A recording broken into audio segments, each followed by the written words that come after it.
Hello guys, we are live. Now we're gonna put the music on and start tables. Just let me see.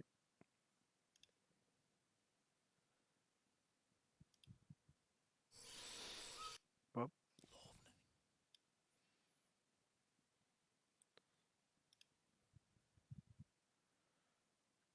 Let me see.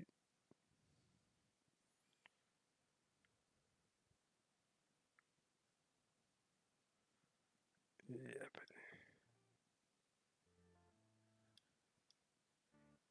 try to.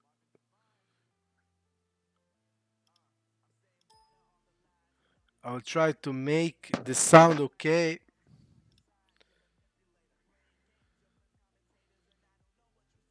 Okay. So music is on. Now we only need tables. Tables.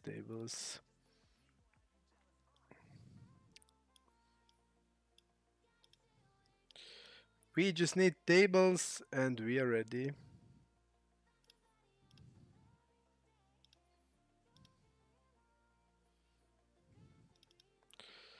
We will put one table of Super Sport.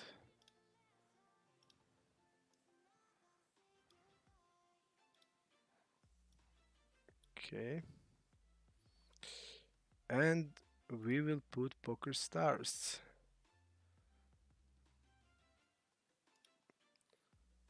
We will put POKERSTARS.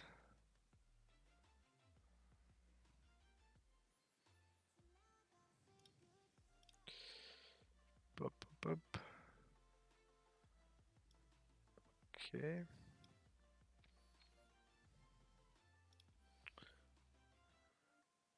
5x open. Usual thing in Super Sport. Just a normal thing. Nothing strange. Opening here. Opening here. Uh, we'll put ourselves also on some wait lists because most of the tables are full on POKERSTARS. Yeah, we're just gonna try to. We have a clear call. Let's see his range just to know. Button versus cutoff around 14. That would mean all suited aces, and he probably has them all. Queen 9, king queen off. Yeah, seems fine. See, he has ace jack off, king queen off in the range. Our hand is sometimes a check raise. Jack 10, queen jack. Are check raising some of the time. We're gonna be calling. Turn that gives him a lot of equity. Hands like king, queen, ace, king. Now all of these hands wants to be betting now. We are checking the turn. So it gives us also pair plus draw hands a lot, but gives he gives him a nuts potential a lot. So if it goes like a queen, nine, king, it's really great for him. Ace.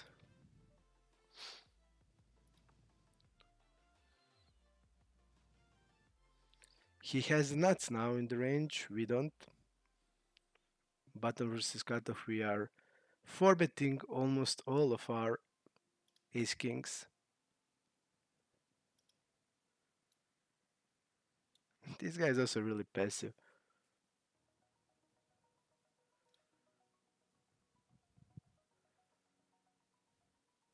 Okay. King queen. Which is clear check back on the clear check back on the river. Okay, I finally make it work. Okay. Let me see if it looks okay. Think it looks decent. I think it looks decent. Think it looks okay. Mauger is here. Image is rather fuzzy at the moment. Hopefully it will clear up. Yep, I think it will clear up, guys. I'm not sure why is that, but I think it will clear up.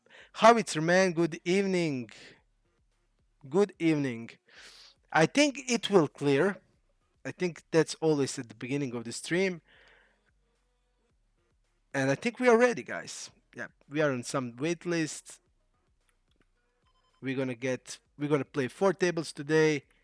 We have a giveaway today. We have $66 left from the previous stream, and our winnings, whatever we win, 15% goes to the two best comments, questions, ideas about the stream. Ivan, hello and good luck today. Ivan, thank you.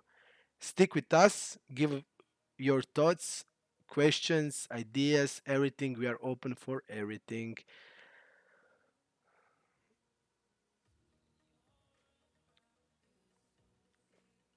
Okay.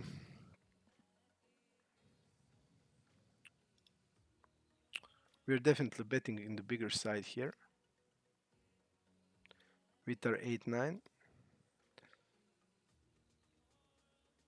I think it will be good now, guys. Little patient. Little patient. Patience. Patience. Okay, we'll add ourselves on few more lists also.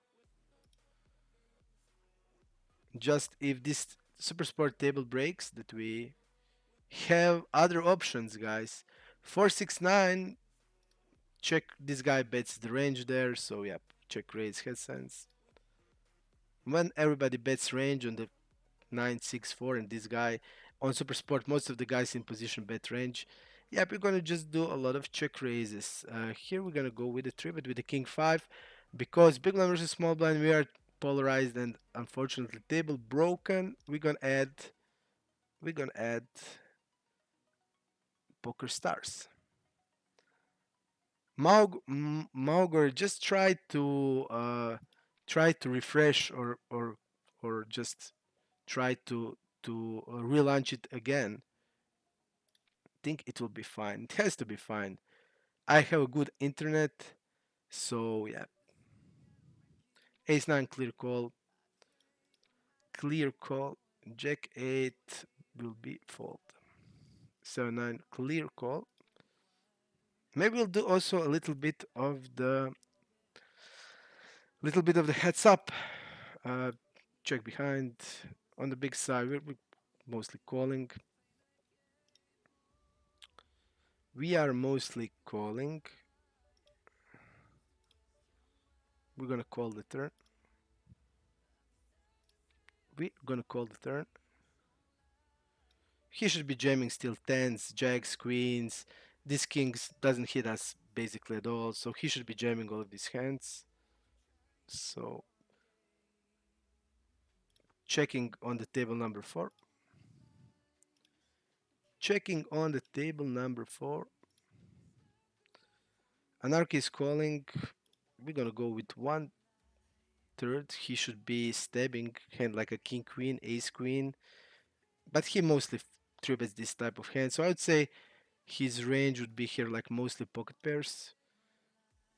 Poor Nit. Hey, good luck, good luck. First time here. Uh, Poor Nit, you have interesting nickname. I hope it is ironical or sarcastic nickname that you are actually not Nit. And yeah, and you know what? Also, most Nits are not poor. They are like rich because they just always have a hand. When they play poker, it's easy for them. They have a hand, they bet, and that's it. They don't have to be sweating like we. We are most of the time sweating. Will they call us? Will they fold? How our range looks like? They don't care. They don't care how the range looks like because they always have the hand. They always have the nuts, so they can just always be betting, and we must fight for our pots. So yeah.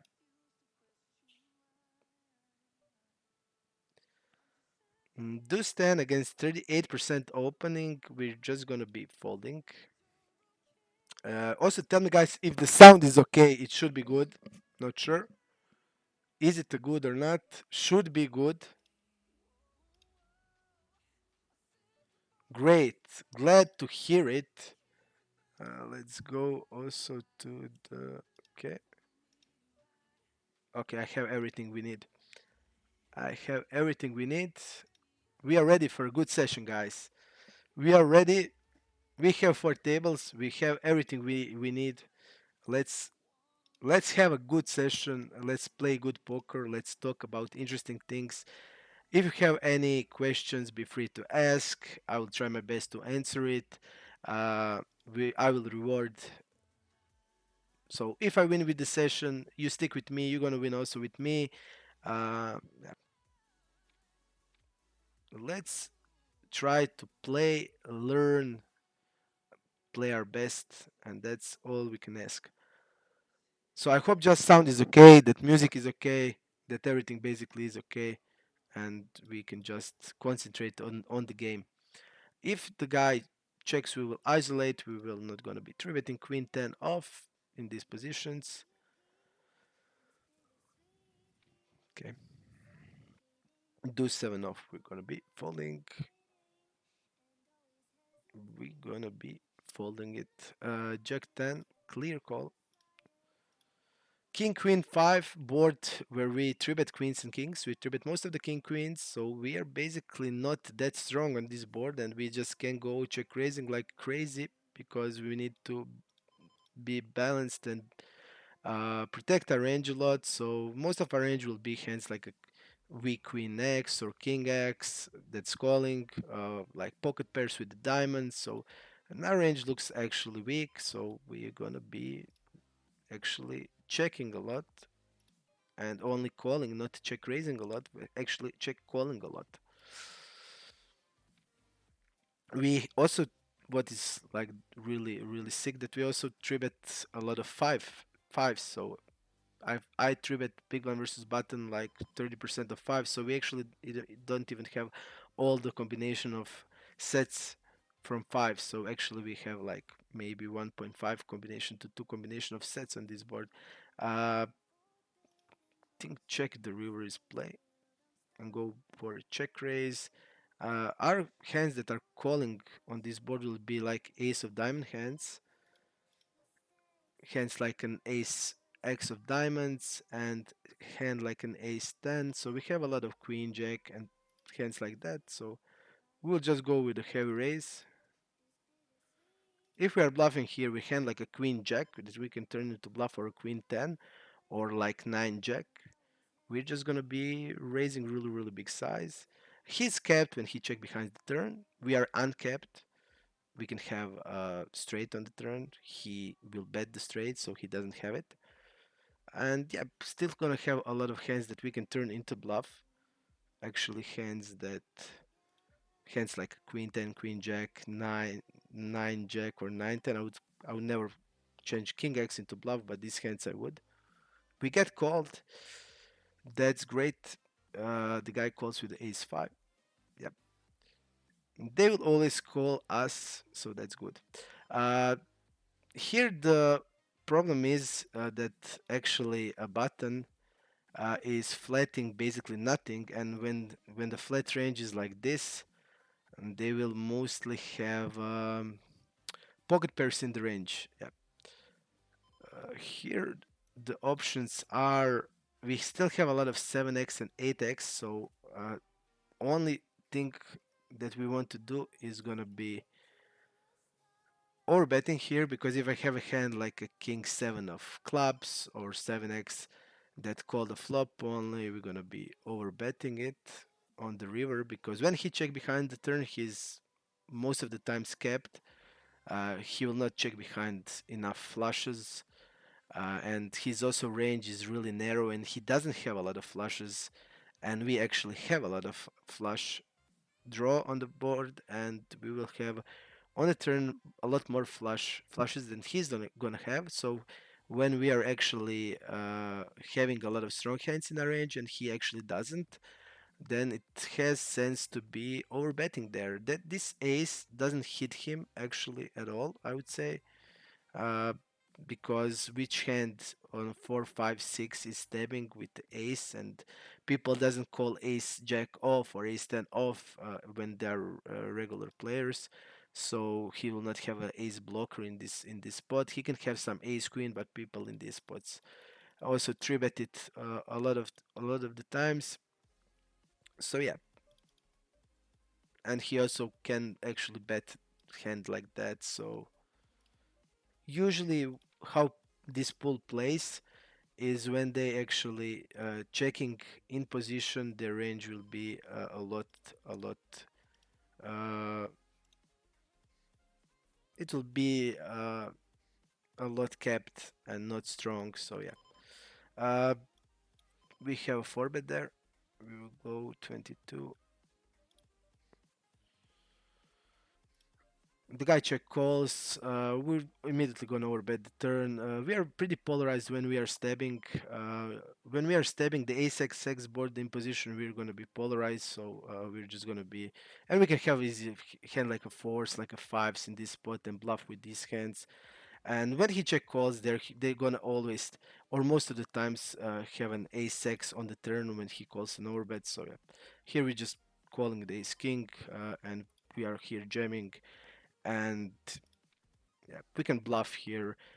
We don't know this guy, so actually, yeah, it's not that matter. Uh, I would usually want to bluff the guy that I know. If we are playing against a pool, when they're calling a turn, they'll have ace x, like ace 10, ace jack, like really, really often. On the ace deuce 3, cutoff versus button is actually check range on the flop, so he can have like ace king, ace queen, all of these hands in his range. He's not gonna check raise aces also, so he can have aces. But actually, I mean, we are always shoving this hand. We're gonna bluff, mix in bluffs. Um, our range on the button is like 4 to 5%. Mixed hands. We're gonna have mostly a lot of pocket pairs. We're gonna mix some suited Broadway, some suited aces, some suited connectors, and we are actually only calling on the buttons, so we have to have some flat range because a lot of the times on the big blind we will have weaker players there, and flatting then with hands like pocket pairs will give us a big pots. Music is very low. I can hear. Mosel says, "Glad to see you. Thank you, man. Real glad to be here and play poker. It's great. It's okay. It makes okay. We can just a little bit, we can little bit make it louder, at least a little bit, at least a little bit louder. Okay, table number 3. We're gonna start with 1/3 on this board. Uh, yeah, we will just try to increase it at least a little bit. Okay, we are probably against a weaker player because I don't know the guy and he's calling on the small blind, which shouldn't be doing. Uh, and we're just gonna be betting the turn. We're gonna label him as probably weaker player or maybe even a fish because it's unfamiliar to me. And yeah, he's calling a small blind on the first hand that we are playing against each other, and you shouldn't be calling small blind. You want to three bet or fold on a small blind. You can maybe occasionally mix when the big blind is a big fish or whale, but the big blind is like a winning reg, so yeah, you shouldn't be doing that. Good reg will squeeze you out of the pot. Nothing good can happen, so yeah, actually you just want to be you want to be three betting or folding. Okay, now we're good. 4 tables. We are into tables. We will also look and try to see what's going on there, what is happening. Check raise here on the turn. Usually when they check raise the turn, they are really strong. It is really one of the most value heavy lines in poker at these limits. In and also on the lower limits, raise turn in position, in three bet pots or check shove or raise shove in position, really value heavy leg bluffs. So yep. We three bet here and get called. Also, I don't know the guy, and probably also weaker player. Ace nine is a fold. 6 7 we can call or squeeze, but when it's weaker player there, I prefer this. We're gonna go 1/3 on the king 3 5. We're gonna bet call range on it, and yep, on table number three. If it's reg here, I would go the with the squeeze. When it's a weaker player, then yep, I will just until I know which type of weaker player he is, because some weaker player will call a squeeze with ace 6 suited or ace 7 suited or king 7 suited, and I don't want to squeeze against this type of players, this type of hands. What's your plan for future? You want to attack high stakes or open school or something? Yep, I definitely ask. I told when I was when I came to the poker strategy, they asked me the same questions. So my plan is to attack. Now I started to play also 500. My plan is to play, and I was also playing the MTTs. Whenever is big series on stars, I play MTTs. Yes, my plan is to attack high stakes. I don't want to open a school. I don't want to coach. Actually, whoever got in contact with me and asked me about coaching, I just said that I don't coach. Um, I prefer playing poker. I enjoy playing, and when you're when you are coaching, and if you're a good coach, you need to have, in my opinion and my understanding, if you're coaching, you just have to have like responsibility for the people that you're coaching, and I would need really a lot of time, and yeah, I just in this time I just prefer playing, and yep, I want to play, and this is like really gross spot. I'm just gonna be folding pocket jacks because actually we can just shower fold in this spot, and this guy is we are deep again with him, and shoving jacks in this spot will not be that great. And we're gonna flop the top set, but actually we just can't do nothing. We can just five bet or fold. That's the problem. We can just five bet or fold. There's no other thing we can do. We are not having a cold call range ever.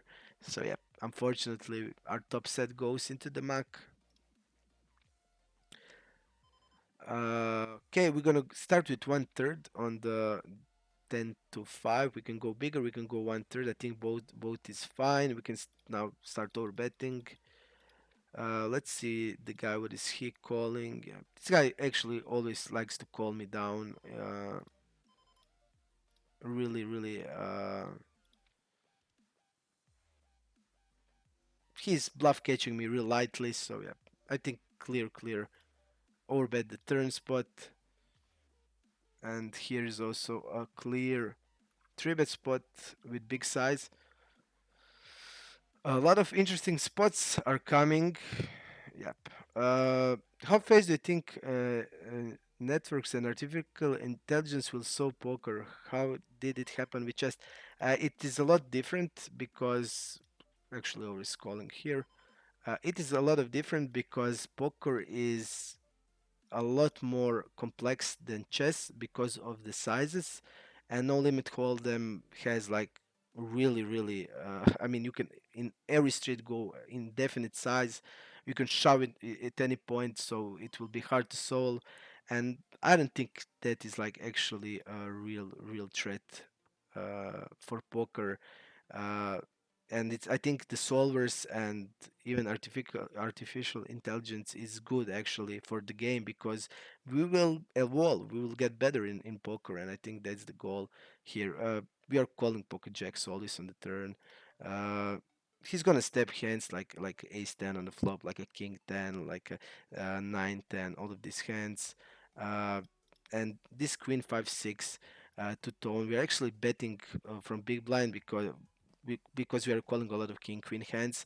Uh, Mixed strategies between three betting or calling. So our range will be checking this. Like we are betting around 50%, and we're going to check also some. We're going to check queens. We're going to check hands like king queen, ace queen. Some of the time queen jack. We're going to check some aces. So yeah, I think it's fine.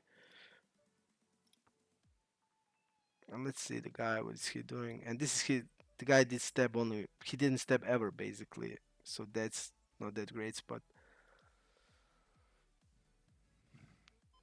He should be also bluffing with the jack in his hand without equity. Hand like a king jack or jack 10 should be bluffing without equity. And this guy is, I would say, really, really tight on the river. So, yep, I'm just going to be folding jacks on the river. We'll have plenty of hands that can call. I would never fold a king queen or queen x basically because just unblocker and blocker effect is that important. So I would never fold this. But actually, I would prefer here to call hand like ace 5 than pocket jacks. So, yeah, we can just easily fold this hand. We're going to check here and or bet there. We're going to have clear call here. And yeah, I'm going to start betting with our ace x now.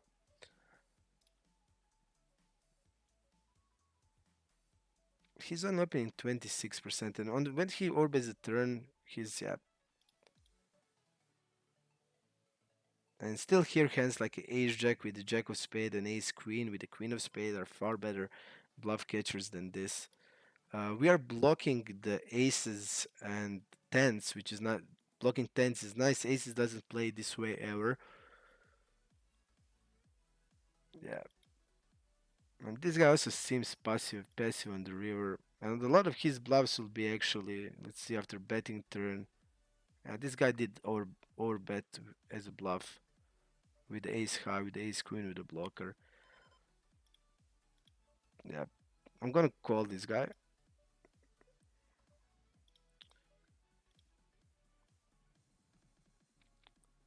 Jack 9, we're opening. I think he has a gun out of the line with this type of the hands. But here we actually helped to see what in which spot he did bluff. We're calling pocket sevens. This guy is a weaker player.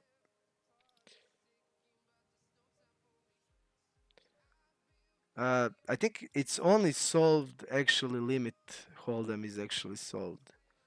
Limit hold'em is actually solved from what I know. But because of the size, it's actually we're calling pocket sevens.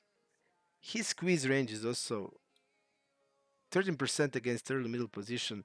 Hands like ace 9 off, king jack off.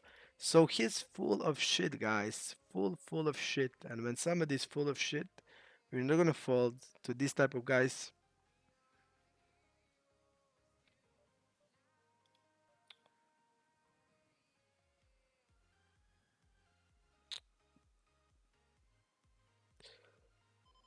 We're gonna raise. Just I'm thinking what I wanna do.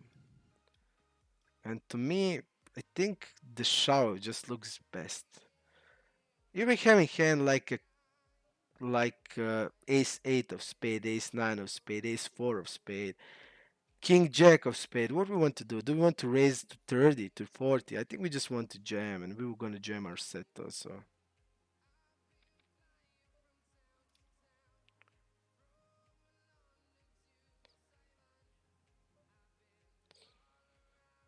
We just want to jam, and that's it. We're going to be 3 betting here till 7, 3-9 fold. And yep, I'm actually not afraid of like also the what they're always saying about the real-time assistance, RTA and stuff like that. Um, the sites can fight against it. Definitely, we're going to be calling against weaker player. Sides can and against these sides can fight against that. And yep, I think also uh, like sites like PokerStars, I think they really actually care about that because here are also there's no scripts there on PokerStars. Uh, whenever there are programs running like Soul, like a Monkey or this guy is tight 3 better, so we're just gonna be following. Uh, you can just see if somebody is actually always making like a GTO decisions in like a real uh, uh, similar time frame and stuff like that. I think there's like a way to be that you can identify these people that are actually doing that. And I'm not worried.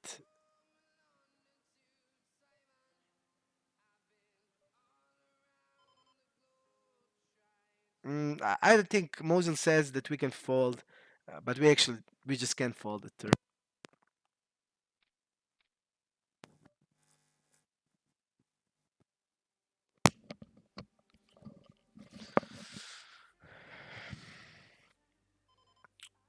We're gonna go big size here immediately, and we're gonna go three bet here, 12.6.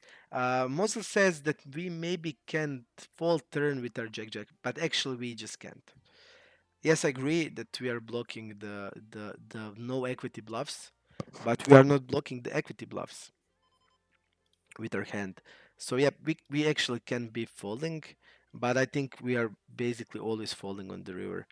So yeah, actually that hand is like call, check fold, and the guy's aggressive on the flop and turn.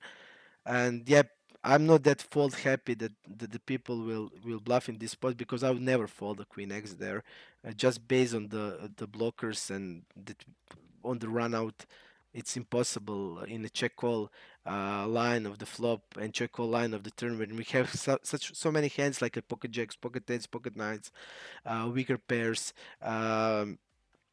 It's like impossible to be folding a hand like that. So actually, I wouldn't fold the queen X there. And yeah, so jacks are hand that is actually fold, and yeah, I would, I would rather call hand like ace five. Like I said, I think it's much better just blocking the ace queen.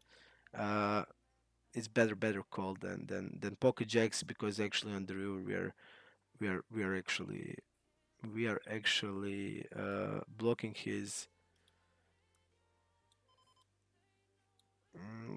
This is his fold on the river. I want to see after calling turn, and you see after calling turn in position, the guy is actually not folding.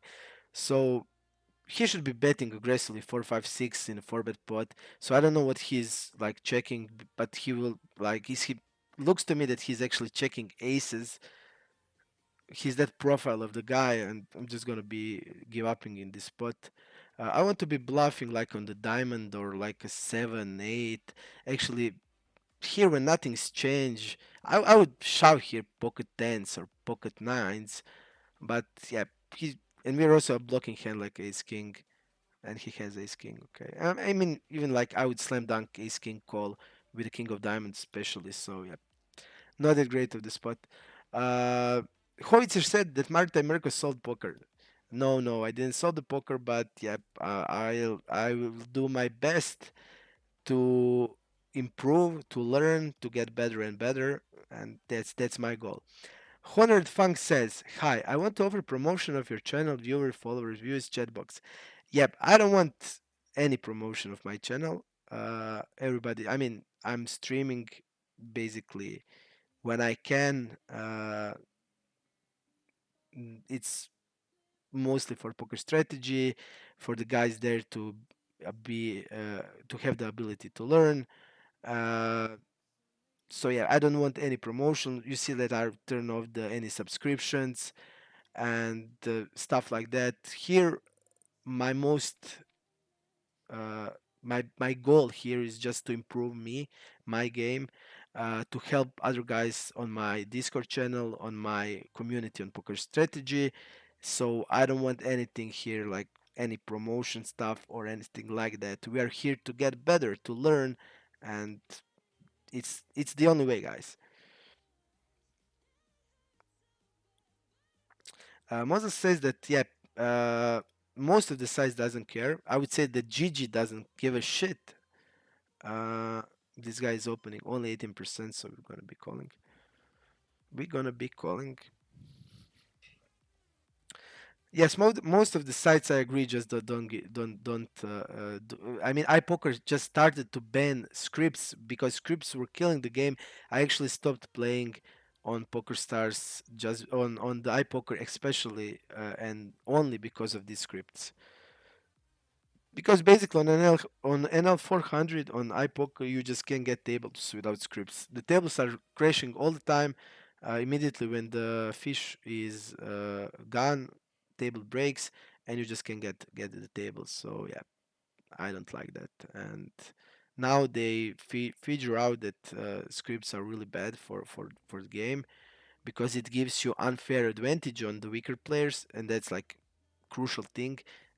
Unfair advantage against weaker players. So just think about that. Somebody's weaker player plays for fun, and you now go and like you want to have even more advantage on that. I mean, that's particularly unfair to me. I never switch seats and stuff like that. I think that's like really unfair, and yeah, I just don't like that, and I don't like scripts, and yeah, that's the reason I stopped playing there. And now they finally did realize that we're just gonna go with an overbet on the river, and they will, I hope, just start caring about these stuffs. First four bet and goes to 2.44, which is gonna be falling. The size should be 2.25, and the guy goes in position almost 2.5. So yeah, and this is actually his first four bet, so we're just gonna be folding it. How much hours you plan to stream today? Yeah, I don't know, guys. We will see how it goes. I always stream long. I always stream like whenever I feel like it's enough, I will stop. But if I'm eager to play, I can go then like until the game dries out. Like if I'm feeling okay and if the guys and company is good on the stream, yeah, we we can go like how much it needs. Just check following table number 4. Do you recommend using GTO Wizard? No, I don't. I actually don't recommend to use GTO Wizard at all. I really don't like the software. There's like I would always just recommend Pio. Let's go with the Orbit here on the turn. We're gonna check some aces and kings on the 6 to 8. It's not a range bet, so we're gonna do actually a lot of checks, and we can actually just overbet the turn here. Uh, big spot, big size spot on the table number 3. So check or bet big is actually all we can do, and we're gonna be betting big. Um, Mowgri says that actually GG Poker gave him a nasty pop-up when I had Equilab running. Uh, you want to see you want to hear a sick thing? Yep, I actually know a lot of people that use HUD on GG, so yep, I actually could have use it on the site, and yeah, I don't think they actually care much about that stuff. So yeah, I don't trust them. I actually don't trust GG.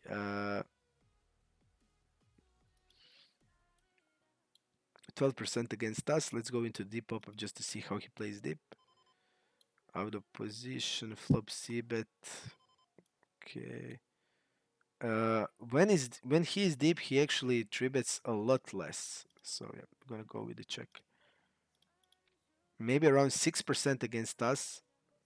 6% would be nines through ace king and ace queen and suited broadways. To me, he looks like a pocket kings or king queen.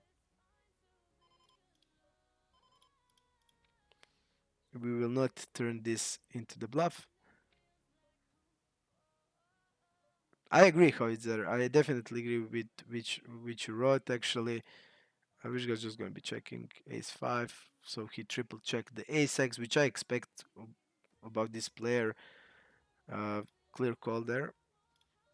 We can bet flop, check flop. I think it's the same on the river. We can just bet like we have a king queen or ace queen. No big deal. We're gonna be folding to get this guy until we have a better feeling for him. I didn't play with him a lot, so yep. The weaker player have an unfair advantage on their own. Yep, I definitely agree because yep, weaker player. I mean, I always think as weaker players as players that actually are just here to have a fun. Everybody was sometimes weaker player in their process of playing poker. All of us. So yeah, that is just start of the process. So give then just like have even more advantage of them. I think it's like really sick and disgusting for me, and I would say that scripting industry is full of. I mean, they're just relying on that like unfair elements, and they're like making money out of it, and they're also like really expensive. And I mean, I just couldn't wait that they're gone out of the picture. Just I think that should have been done years ago, not now. But iPoker just started now, and I think it will actually pass a lot of time until the old scripts are banned. Uh, Now it goes side by side, and that will just take really a long time. Uh,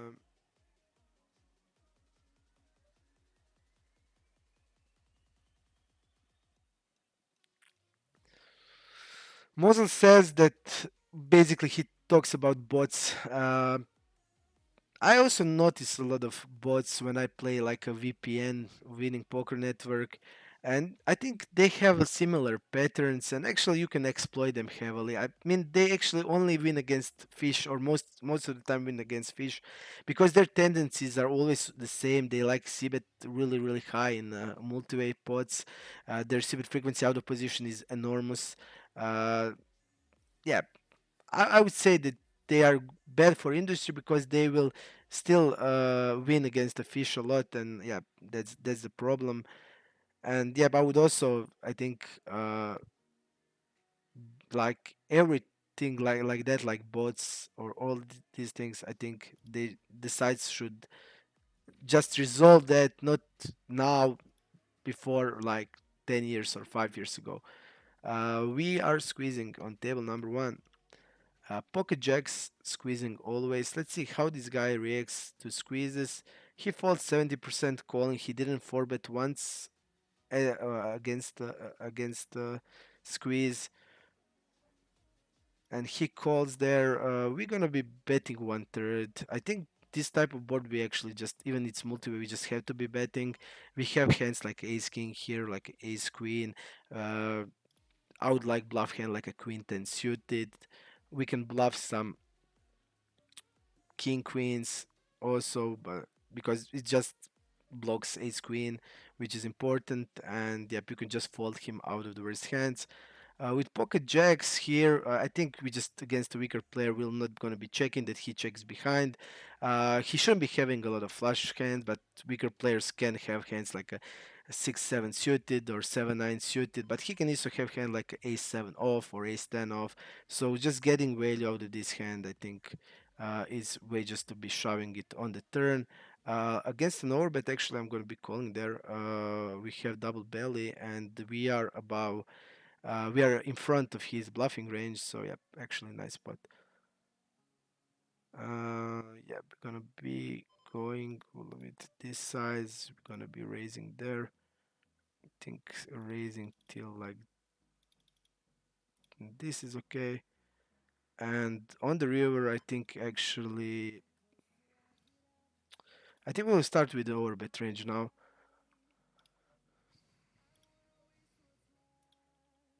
When they check back, we're gonna take this type of range. He calls us with pocket sixes.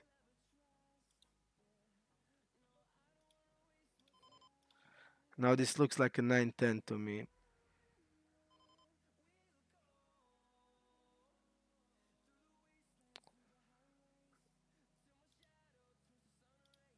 We had to call in here, but yet it looks like a 9-10. Like I said, the call on the turn, we are in front of his bluffing range. It's a clear call.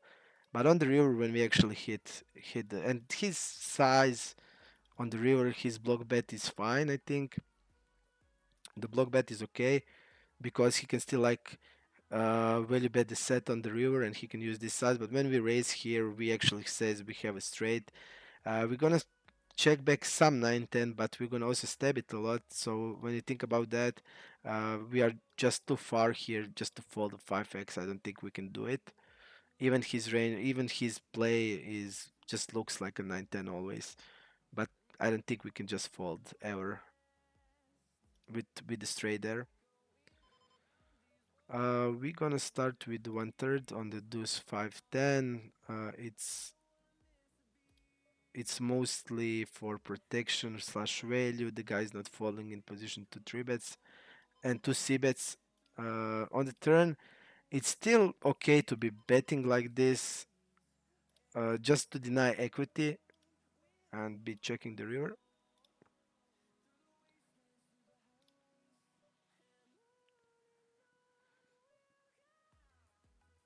We're gonna be falling there.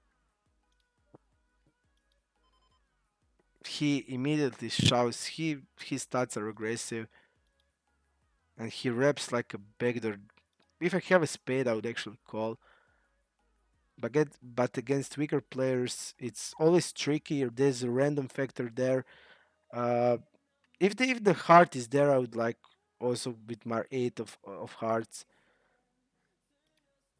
Yeah, here I think actually it depends which type of weak player we are against, because some of them will like always float hand like ace jack here, and they will call hand like ace jack on the turn, against this size especially. They will float flop with a king queen.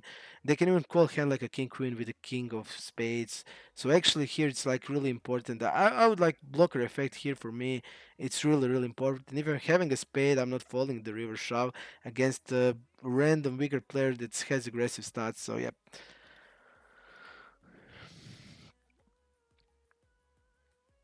Okay, let's see. It's hard to put weak player on range. Yeah, it's one thing that I struggle also a lot, is to put them on the range. Yep, it's not easy, but you just also have to get to know the weaker player. They're not all the same. They're all different. You need like regs are mostly the same. Weak regs are the same. Tight regs are the same. Needs are the same, but weaker players all are different. Uh,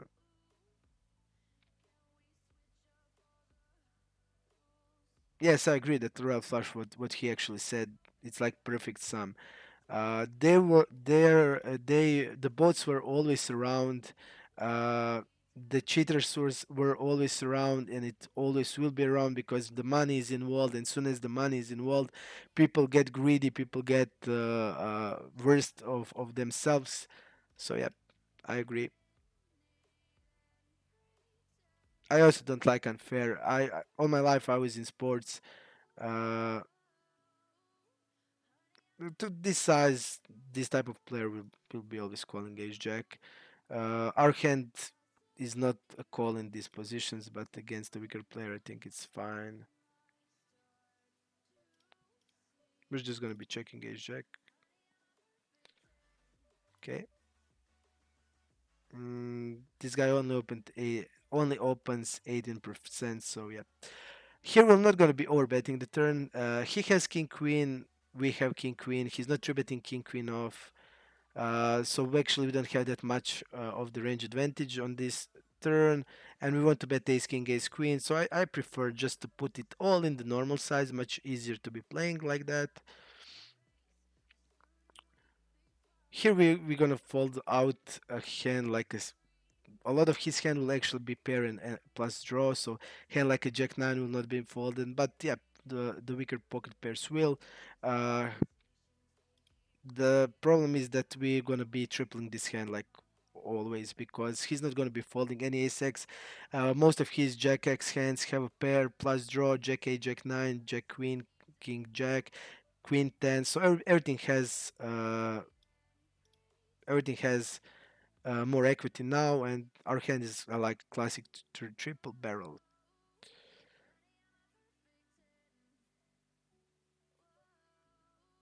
We be jamming. Bob Marley is proud.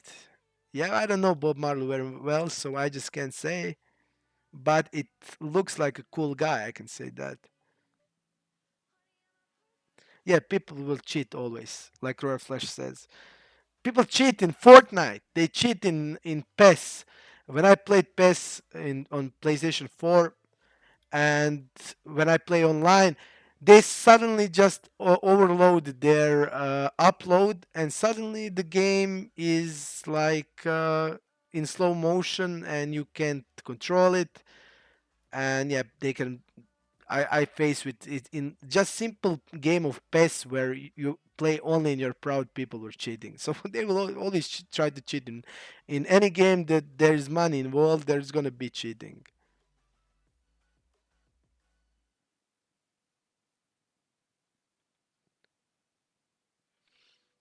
I think yeah, I think the biggest side scare actually, and I feel like Poker Stars. I just like to play in Poker Stars because I feel like I have the best feeling about that they are just that they are actually giving shit. And I played on iPoker and I didn't have that.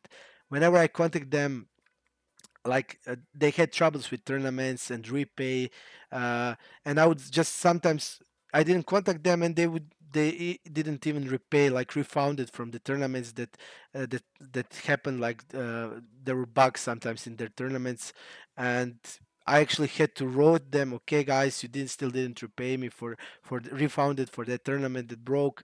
And yeah, they would then just after you just contact them, and that would never happen to the stars. So I think the Poker Stars is, in my opinion, the best. And I didn't play on many other sites. I started from microgaming to iPoker, then to Poker Stars, and I play on Super Sport. So I only know about these four sites.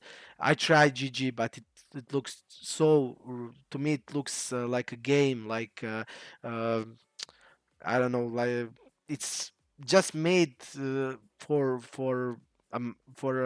people that want to have fun or jackpots or stuff like that. I just didn't like it. I felt you get the bad beat. Daniel Negreanu starts dancing. He's like, what is that? And you just can't rid of the guy. He's dancing. You just click on it, and he's dancing more. Why? Why would you do such a thing? The guy you get the bad beat. You lost the pot. You're mad on yourself. If you played bad, you're proud on yourself. You played good, and they're like dancing and that like throwing things at each other. I mean that also has on stars, but I just turned that off. Boylock just got here, completely forgot about time. Next time you could give everyone a tag on the disc server when the stream is about to start. Uh yep, I we can do that also, but also you can just remember when the stream is and be here on time. But also I was late few minutes because I was trying to make music, and yeah, I was trying to see where is the that list of music that we put that doesn't have author rights and stuff like that. So I was also late few minutes.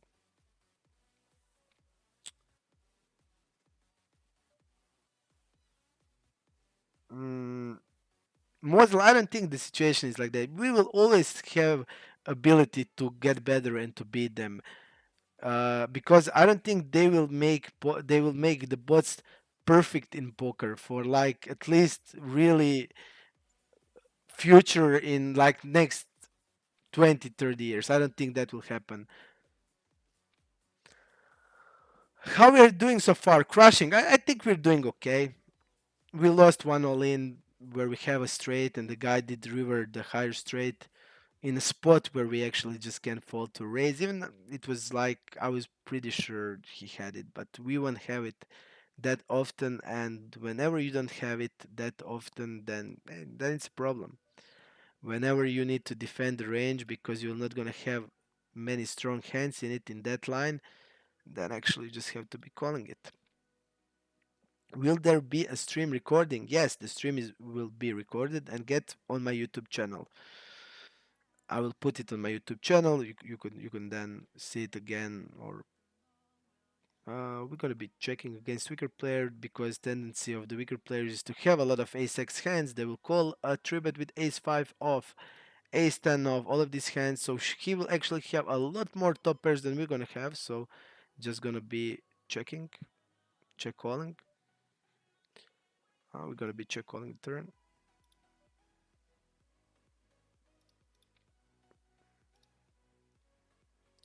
He had king queen of hearts, which is big draw, big draw.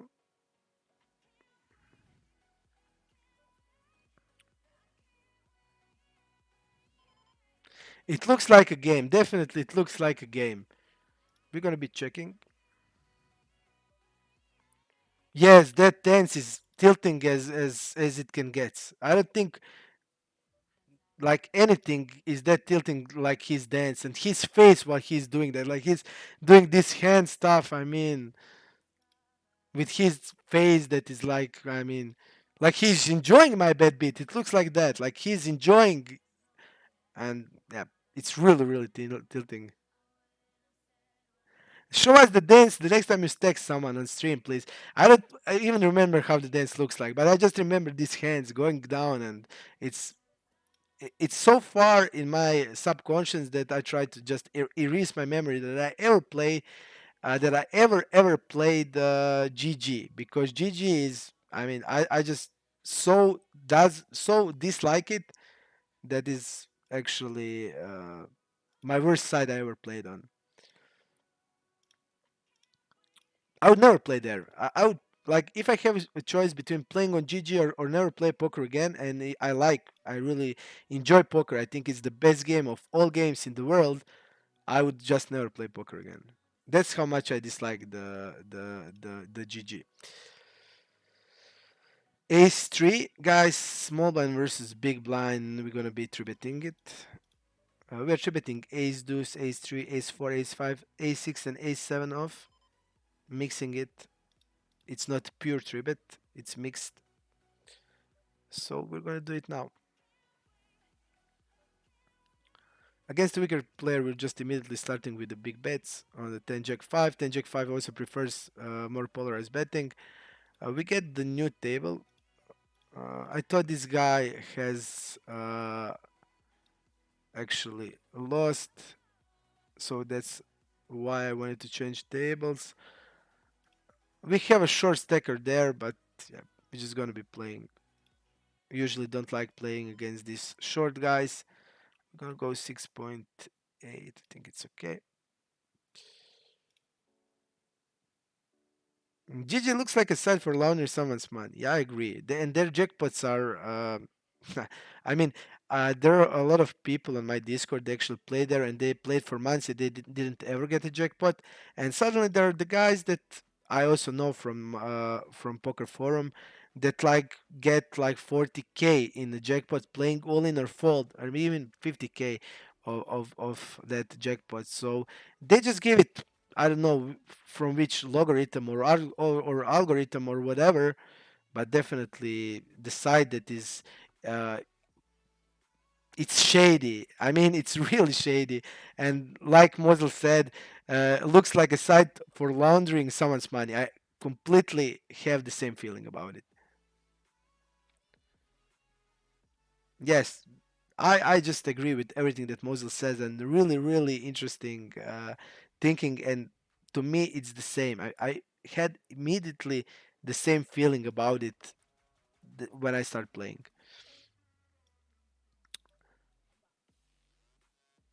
We're gonna be calling King Jack, and we're gonna be calling 4-bet here. This guy actually 4-bets a lot, so our 6-7 suited. One of the most beautiful hands, in my opinion. His format range, you see ace 5 suited, which is fine. We see queens, kings, and ace king, which is standard. Let's see actually when we are a little deeper how much he 4-bets uses. And we actually see that guy doesn't even care. He just 4-bets even more. We don't have the hands, but definitely we see a tendency. And yeah, king jack on the turn against an overbet. This is really interesting. I think we have to call. And here we'll go. again, again like 20%. We're gonna block on the multiway and we're gonna shove.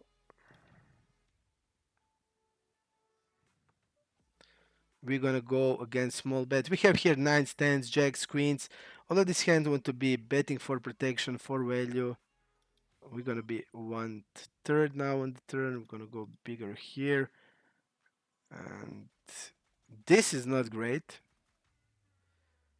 This looks really strong. Really, really strong. This looks really, really strong. I will be actually folding here.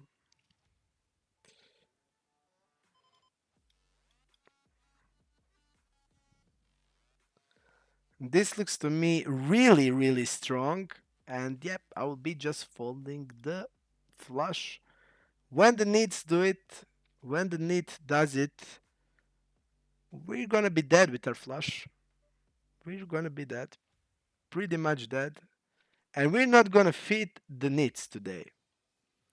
We've done it too much in the past. Mosul is asking me, have you ever played at a full tilt poker?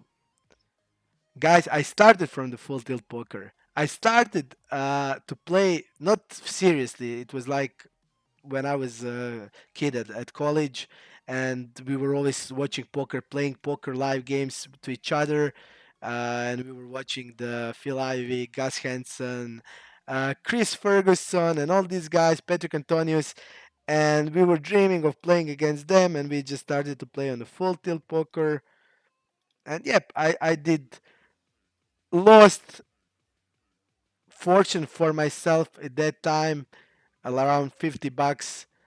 That was fortune to me when I was like kid, and yes, I lost it, and I did it like a few times, 4 or 5 times. I lost like around for 50, 30, 20,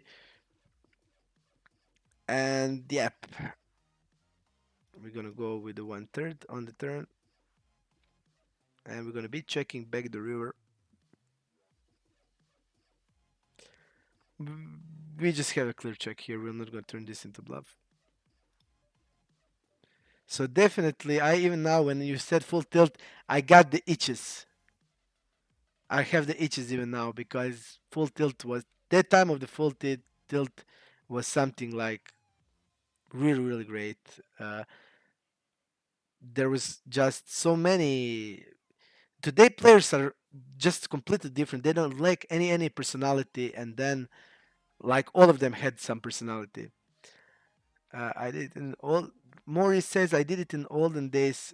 It was where I got my 50 apps. I also got that $50 from Poker Strategy, but unfortunately you can only get one time $50, and I did it like 4 times. I get my mother, my grandpa, my other grandpa, my grandma, and when I was like finished with everybody and I couldn't get any more, then I just a few times I did just from the credit card of my mom. I did deposit something around like one time 50, one time 20, 30, and actually it was like that. So I have strong feelings about the full tilt still now. So it's like when people says football was in 90s much better. It's the same like now when I hear about the full tilt. We're gonna go turn to be betting the turn still. Still a lot of value to get, and now the river is the one of the worst, so we're just gonna be check following it.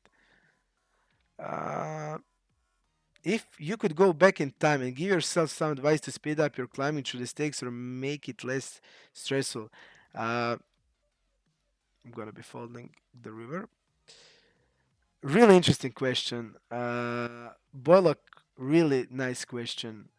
Uh, the problem is when I actually started playing poker for real, and that was when I quit my job. Just let me see. Okay, I was driving on my cable, and I have a new headset. I don't want to just broke it in like second stream that I'm using it. So okay, I started when started playing seriously. I started with like a really really big bankroll manager. So my like 20 more than 200 blinds I started, more than 200 binds, I apologize, binds for the stake that I was playing, because yeah, that was actually when I quit my job, my all the money that I actually had, uh, it was like only that money. So if I lost it, that would be everything. And yep, I just put it like even like 250 binds for the limit. And I didn't like, you just need to have, I mean, you just, it takes time. It just takes a lot of time.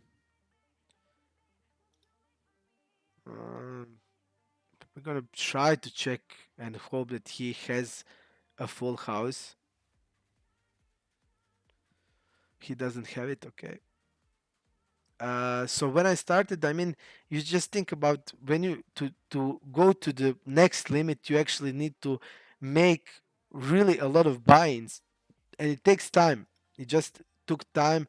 Even I did progress. I think in okay speed. I felt even then that I was better than the Rex at the limit I played, and the only limit I have trouble with was NL50, because as soon as I move up to NL50, I got the biggest downswing, and that like was so hard for me to accept, and that was like the toughest period in my poker when I started. From then till now, that was the toughest period for me, because I actually first session I lost like 15 binds immediately, first session when I started playing NL50, so that was devastating for me. So I mean, I would just say to myself, just try to learn as much as you can, and I did try to learn. Even then, I tried to learn much as I can and get better by every day by day, just trying to prove one step out of the time, and just try to learn. And I'm doing that also still today. I just want to learn. I want to get better. I want to fix my mistakes. And yep, I want to just improve day by day, day by day. We're gonna call against him.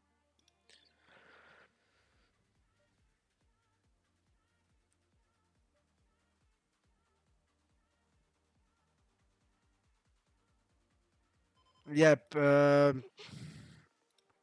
Maury says that a person that works, that he is really good with and has a lot of respect for a person that is working there. Yep.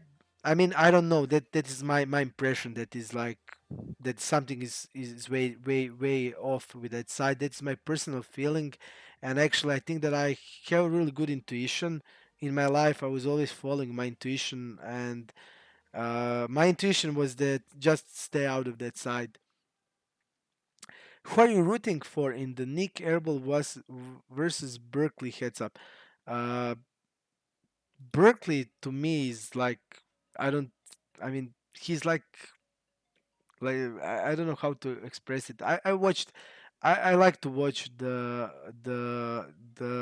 stream live at bike or something like that, and you have like live at the bike, and you have also one more stream. I don't know how it's called, and I like to watch it.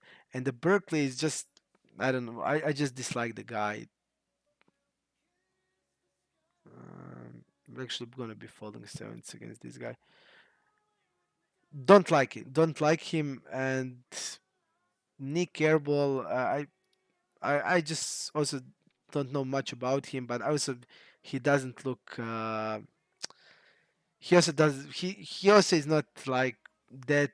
I don't have many sympathy for him also. So I don't know. I wouldn't root for nobody. Uh, I know that Nick Herbal actually attacked that Garrett, who I think it's good player, real good player. I know that he attacked him, and the guy is actually, I think, really, really one of the first best players in poker, and second, I think he looks decent guy, and yeah, and that Nick Herbal just looks to me like. like like a nobody. I mean, so I would root for nobody of these two guys. Have you ever tried short deck hold'em yet? No, I didn't ever try it. I don't. I always like when you have like more cards, and if you throw out the this like low cards, I just don't like it. So I didn't try it. I just watched some guy on Twitch, which I think it's. I mean, he played heads up, and he played like little of six maxi, and he actually played on the GG poker, and he played some. But yeah, I mean, I mean, I just didn't get that feeling that I want to playing it. Uh, so no, no. I know it's definitely fun. It's poker. It has to be fun, but I didn't try it, and I don't think I will try it in soon. I just really enjoy Hold'em, No Limit Hold'em. I really enjoy it. It's always best suited for me because you can go all in whenever you want. You can go all in. You can bet whatever size you want. Because even when I started to play poker, I used the over bets. I wanted to.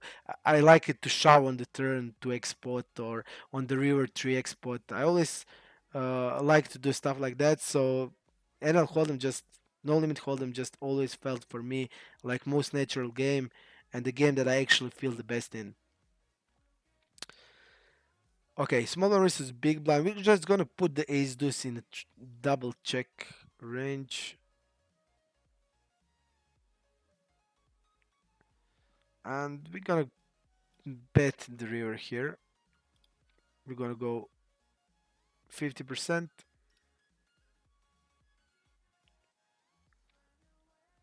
Sixes are gonna be always a fault.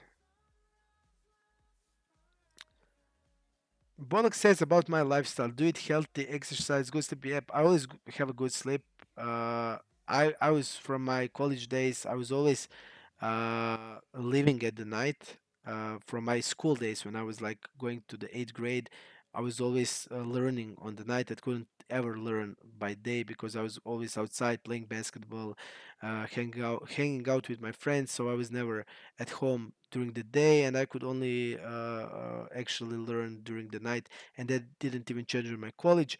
I play basketball. I played basketball all my life. I played even in really good competition. Uh, I was also captain of my town, and yeah, I really I was like before like 5 years. I was still thinking I'm gonna get into NBA. I was just so much in the basketball, and still it didn't change. I stopped playing when my daughter was born because I just couldn't find the time anymore. But I still played like I have a basketball hoop in front of my house. It's one of the best in the world. The Beast Spalding, the Beast system. It's the best hoop you're gonna ever find, and I always play. I play also with my friends. I also play some games occasionally, and yep, I just enjoy. Also, I like to go into gym. Didn't eat that much healthy because I have a little child. So whenever he eats like. All of this like kids food, and he also he's putting it in my mouth, and yeah, you just. So I didn't eat healthy, but in last like 2 months me and also my wife starting to eat healthier. We are also exercising both a lot. So yep, I just enjoy working out, but I didn't ever in my life I was never like I'm not gonna eat that. If I'm in for a pizza, I'm gonna eat pizza. There's nothing about that. But I just generally try to eat healthier because then I feel a lot better, and I really feel good. I mean, I also play really close to my best days. I mean, I'm 36 now. I'm gonna be soon 37, but I still play. I would say really close to when I play with like 28, 29.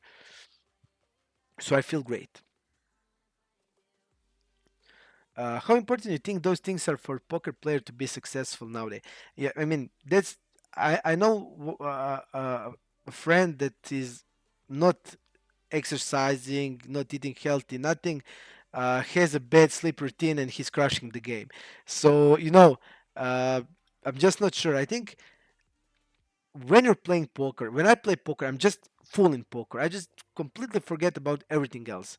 And if you're like that, then nothing's gonna stop you. But it will help you. Good health, good food, exercising will just help you get more.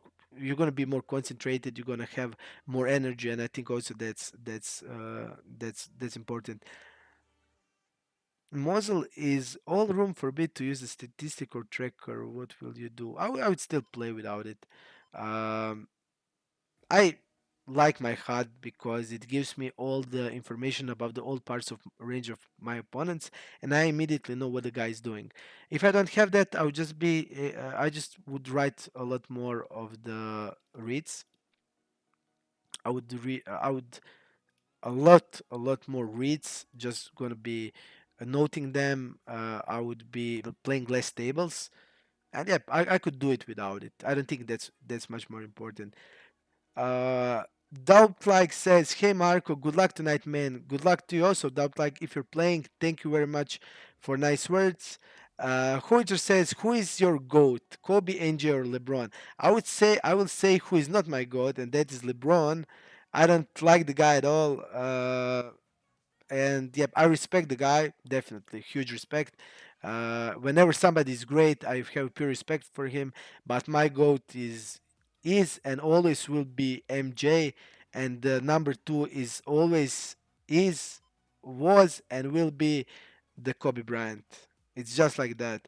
Kobe is the perfect copy of MJ. That will not change ever. He's just the perfect possible copy of Michael Jordan.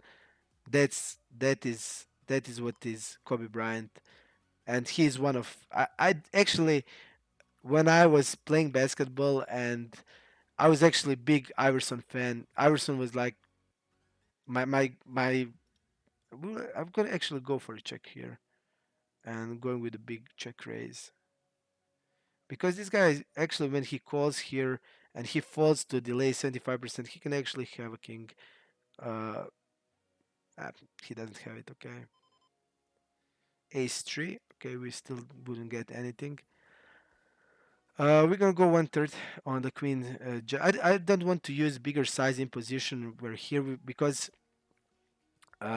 he will actually fall to even to this size. Most of his pocket pairs. If I use big size, I usually goes in his favor. So actually, I'm just gonna try it. Even like 1/4 is better than going big. Yep, I was trying to say in that time I was actually a big Iverson fan and still am. Uh, he was my favorite player of all time. Uh, I fell in love with basketball because of him. He was the same height as I was. He had the same playing style. Uh, yep, he was just and in that time. Uh, One time that Iverson actually could have won the title, he didn't because of the Kobe Bryant. And in that time, I mean, I always respected Kobe, but I didn't like the guy, and that changed a lot later when I just read his book and actually read a lot about him. And now, from this perspective, he's also one of my favorite NBA players of all time. Just pure work, desire, flame. Such a big flame for the game and love of the game, passion. That is today. There's no in poker, for example. Where is the players that have that passion, that have that like will to play everybody? Uh, I mean, we're gonna actually forbet this hand. It's splitting between forbetting and calling. We're gonna be forbetting here. He trip at 15%, which is lower than it should be, but 20 against us, even it's not that big of the sample. Ajax mix between forbet and call. We're gonna forbet this time. I think that's nice. LeBron is crybaby for sure. Yep, LeBron is really crybaby, and I just don't. I mean, I just don't like when the guy that is like uh, over 2 meters, 2.3 centimeters, I think, and has like 130 kilos of pure muscle, and he's like has all of the talents that exist basically in one player, and he goes and cries to the judges like that. I mean, I just don't respect that. Uh, and also, MJ won on his own. He had six finals and he had six MVP titles, and we're gonna block the river here. So for me, there's only one MJ, and the Kobe is there, really close to him. Uh, Sleep is extremely important to do well in poker.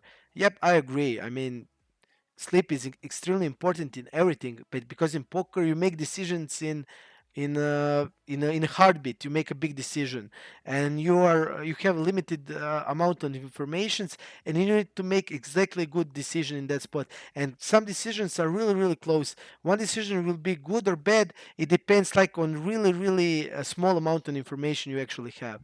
So yeah, I would say that sleeping is crucial. Very nice to get to know a little bit more about you. Yeah, I also, I mean, when you, when I watch some people on Twitch that play poker, it's always try not just to see their game. It's actually also important to see uh, what is their like way of thinking in general in life. Tracy McGrady, Houston Rockets. Tracy and Vince Carter are actually cousins, and yep, I actually really like Tracy. That season when he was with Magic and with Houston, when he was actually the number one scorer in the league. Uh, yep, he was he was like really really strong, and also Kobe says that he was his toughest one-on-one opponent playing one-on-one. So actually I admire T-Mac really a lot.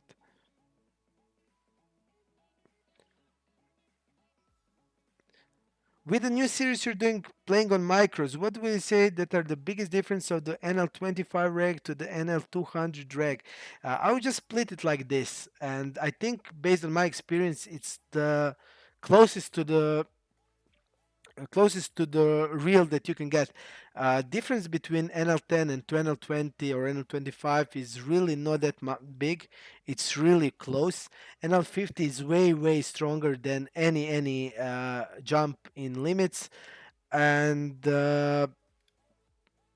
whoever plays NL200 plays basically also NL400. When I played on iPoker, I was playing NL200, NL400, and basically here on Stars, whoever plays NL200 also plays NL500. So it's also a similar, similar reg, uh, similar quality of play. But the biggest difference is from NL25 to NL50. That's like the whole new world, and the this the like difference is dramatic, really dramatic, because players on NL50 just starts to become way way better. They actually starts to be playing the range. They have better idea about the range. They'll put you in more tough spot, and like all that below, even like NL50 and NL100, it's not that drastic of difference. NL100, 200, it's not that big. Also for me, it wasn't that big. NL200 and 400 on iPoker, I have the same win rate. Basically, I play the same players, so that's not that drastic. And what a lot of smart guys says that actually whenever the limits go up from the mid stakes for when it goes to 500 or 1K, actually the mental game just becomes way better, not the like a pure skill or the GTO knowledge. It's more of the mental game that kicks in there. Yes, I also grew up in the Kobe Shaq era, so the same is for me. And I always look that was golden area of basketball in my opinion, just a golden, and maybe we'll never get back in there. Now the basketball is like turning into show, big show. Uh, Even I still like it. There's no one day that I don't watch NBA game, but the game changed. Everybody just shoot trees. Uh, the centers are not the way they used to be before. Just look what Dennis Rodman doing today basketball. He wouldn't even be on the bench. Um, there's no guys like Ben Wallace anymore. Now all the big men are shooting trees, are creating for themselves like Embiid does, like Porzingis is doing. Uh, yeah, the game has evolved and changed, and that I think will be a thing going forward. Also, the things will never be like was before. It was brutal before. The player played all the games basically. There was no resting players. Yep, just everything changed like in life, and I would say it's not on a good way. uh, the defense like the bad boys from Pistons played in that years were actually you would just make it personal. Now it's nothing else is personal in anything. uh, and I would blame social networks for that.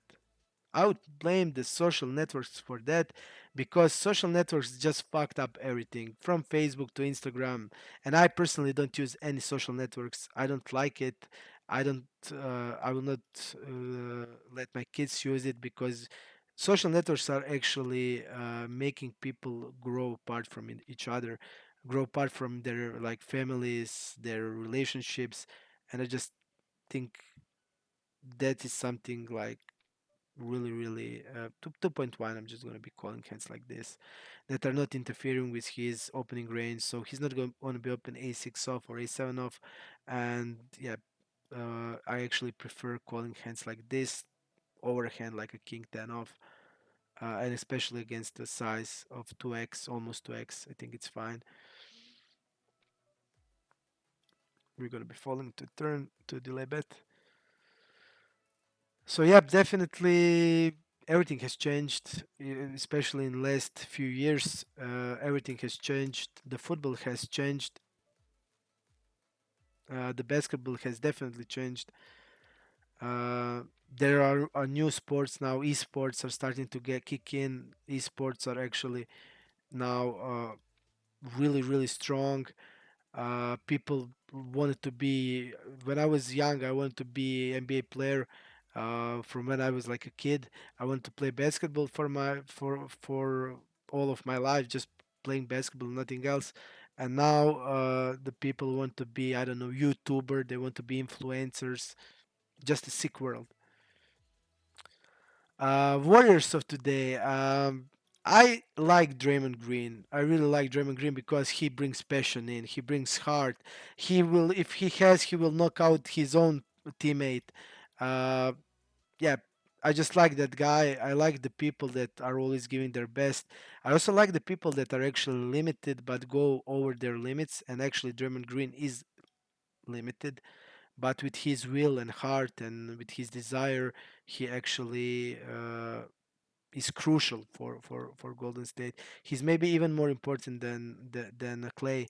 He's not that important as Steph, but he's actually I think more important than Clay in that team. And Clay is like ultra talented guy. He's really good defensive player, one of the greatest shooter of all time, and yep. And Draymond Green doesn't have anything of that, but he's that glue guy. He's that guy you don't want to be playing against, and I just prefer guys like that because now the guys, like in boxing, for example, the guys are all without like even in MMA when the Khabib and McGregor is now not in the main picture. Everybody is like how do you say? They don't have any personalities. They're like blank, like tabula rasa. You don't I would never pay to watch them, for example. And yep, just remember the MMA of Mirko Krokap, Fedor Emelianenko. Just think about the guys like Minotauro, Antonio Minotauro Nogueira, or in boxing guys like Lennox Lewis, like Mike Tyson. Guys like Joe Frazier, Rocky Marciano. So yeah, today everything is way way worse than it was before. And And I'm not saying that because I'm old now. I'm saying that because I think it's like simply the truth. We're gonna be calling because Big Blind is a weaker player, and I think it will be real nice to be calling with the hand that we have. We're gonna go to this. Gonna leave this table and go to the other. We're gonna fold there. Definitely, time has changed, and in all sports, there's just no that these characters that made the sport what it is. There's no MJ. LeBron will be leaving soon. Even he's not even close to MJ, but yeah, there's no dead guys anymore. The guys you pay to watch. Uh, there's no interesting guys. They're all like robots, and that's not doing it for me.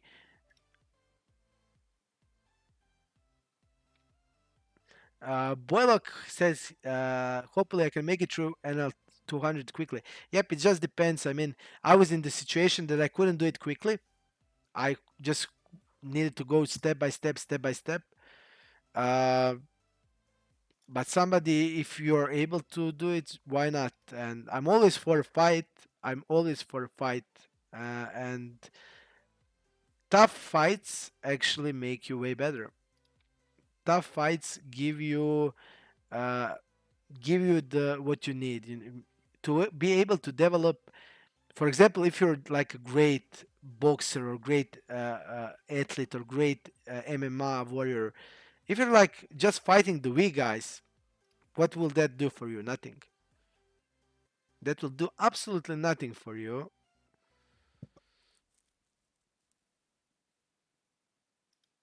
Let me see this guy. This guy seems like tight as yeah. So all his bets were were set, were two pair plus, so we're gonna be folding. Without tough matchups, without tough games, you will not get better. That's just the play. Even you can train because there's a guys that train hardest that are the best in the training, and in the game they just lost. I also had that type of guys when I was playing basketball. He was good in training. He does everything and go basketball, and he just chokes, and he just can't show what he can do. That's same in poker. If you don't have top matchups, knowledge will not help you. GTO stuff, all the skills is made in battles, and that's the truth. You need to have tough battles to be able to get better. Roy Jones, yep, Roy Jones. Mike Tyson was a scary man. Yep, on his prime, he was actually better than everybody else in his prime. He was. I'm really. I mean, one way sad because he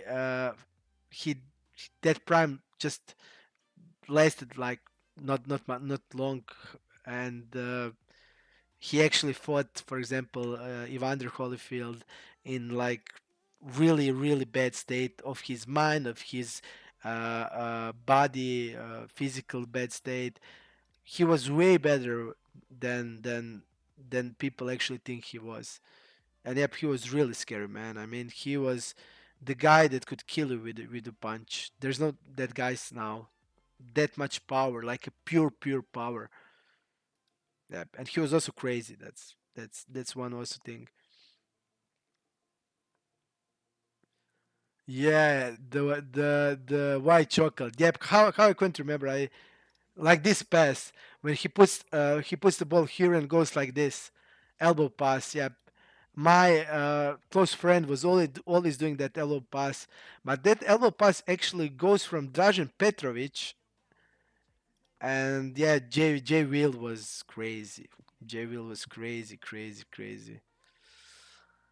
We're just gonna give him one BB.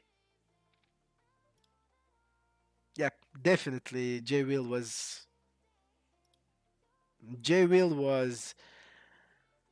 he actually was a good defender as a white man, as no specific uh, like he wasn't the best athlete, but he was really skillful and little dirty. But yeah, I also really like to watch him playing.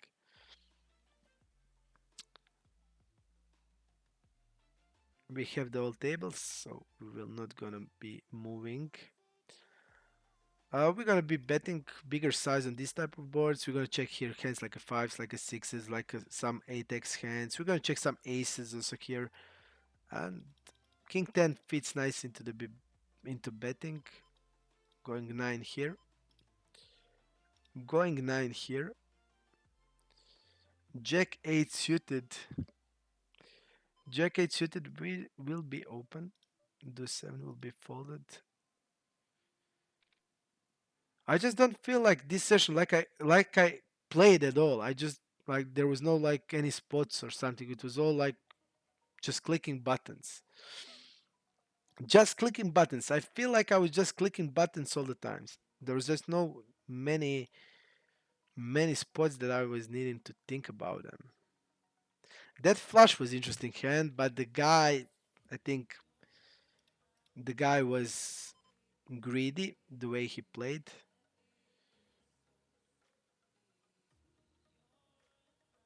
But not that much of the really interesting things. Ace king on ace king, standard stuff.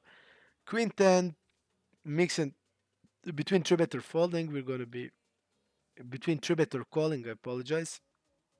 Now we'll be folding it. Slonek Wilder can kill with a punch. Slonek, hello Slonek. This is our opponent. Wilder can kill with a punch. Wilder, mm, yeah, Wilder is just he's an animal, but Fury just I don't know, like killed him, absolutely killed the shit out of him, and overboxed him. Even I think Wilder, and he had some mental issues. That's definitely true. He actually accused his own trainer that he was sabotaging him. So yeah, we're just gonna be jamming here. Boyle, what are your thoughts on John Jones? Uh, what is this, guys? What is happening here? Wow, this is great spot. Can we survive this? It's gonna be real hard, and we can't. Yep. Unfortunately, we can't. And big pot. And we had the nuts on the flop. 344 blinds.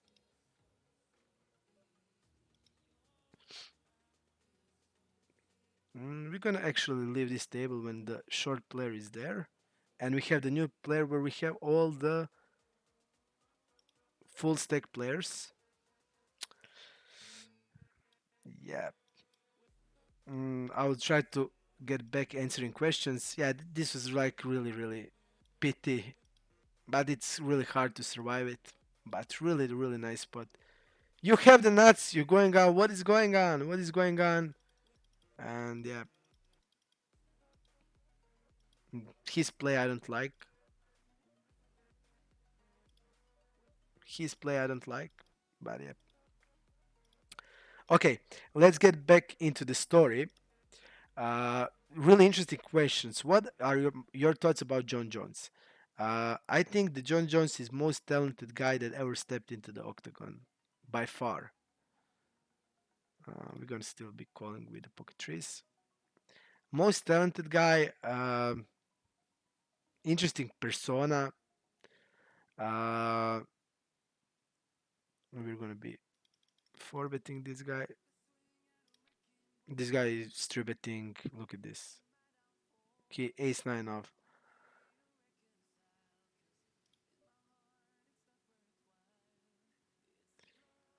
This doesn't look that great, but yep, he's also. We're just gonna be going all in here. This line looks strong, but when the weaker players involved and he's playing like this, a lot of random factor will be going on.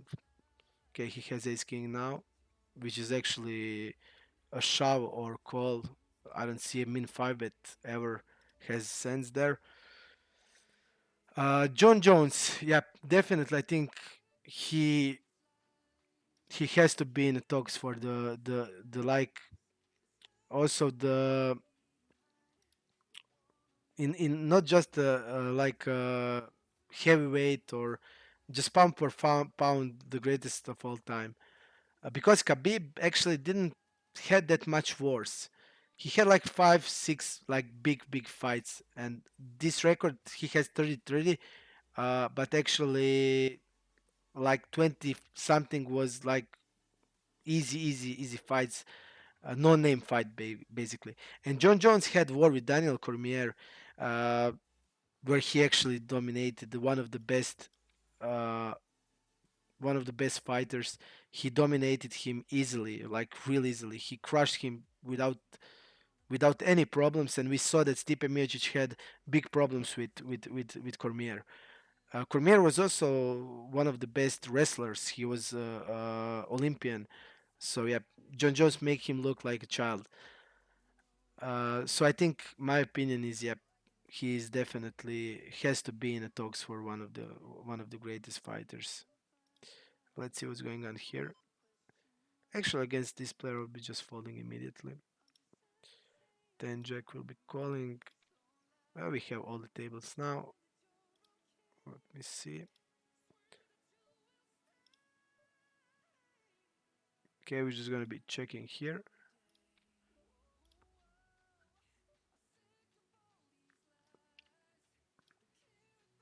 checking the river. Slack is asking about Usyk. Yeah, Usyk is just pure champion. I really respect him because no big talks, no big words, just like pure skill. Really skillful guy. Uh, like he's like hard. This like his punches are. He's just really good technician, but he's also hard guy. You know, all natural. In this line, we're always calling it. Uh, we are calling against the delay. Our hand is actually always a call. Small line versus cutoff. We are gonna mix some four bets and calls. We're gonna be mainly calling here with ace queen. Tens we're gonna be opening 5 7. I'm actually gonna be calling here. J Will was underrated player. Yep, J Will was underrated definitely. We're gonna be floating here with ace queen.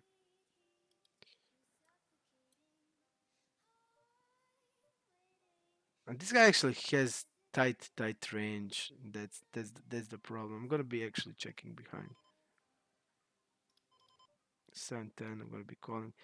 He three bet starts actually only 4% in this line, so this will be like nines plus. I'm gonna be checking ace queen.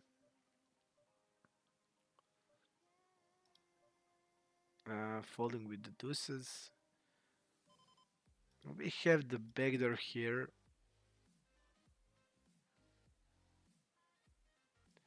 On the table number 3, we have the backdoor draw and a gacha, but I'm still gonna be following this.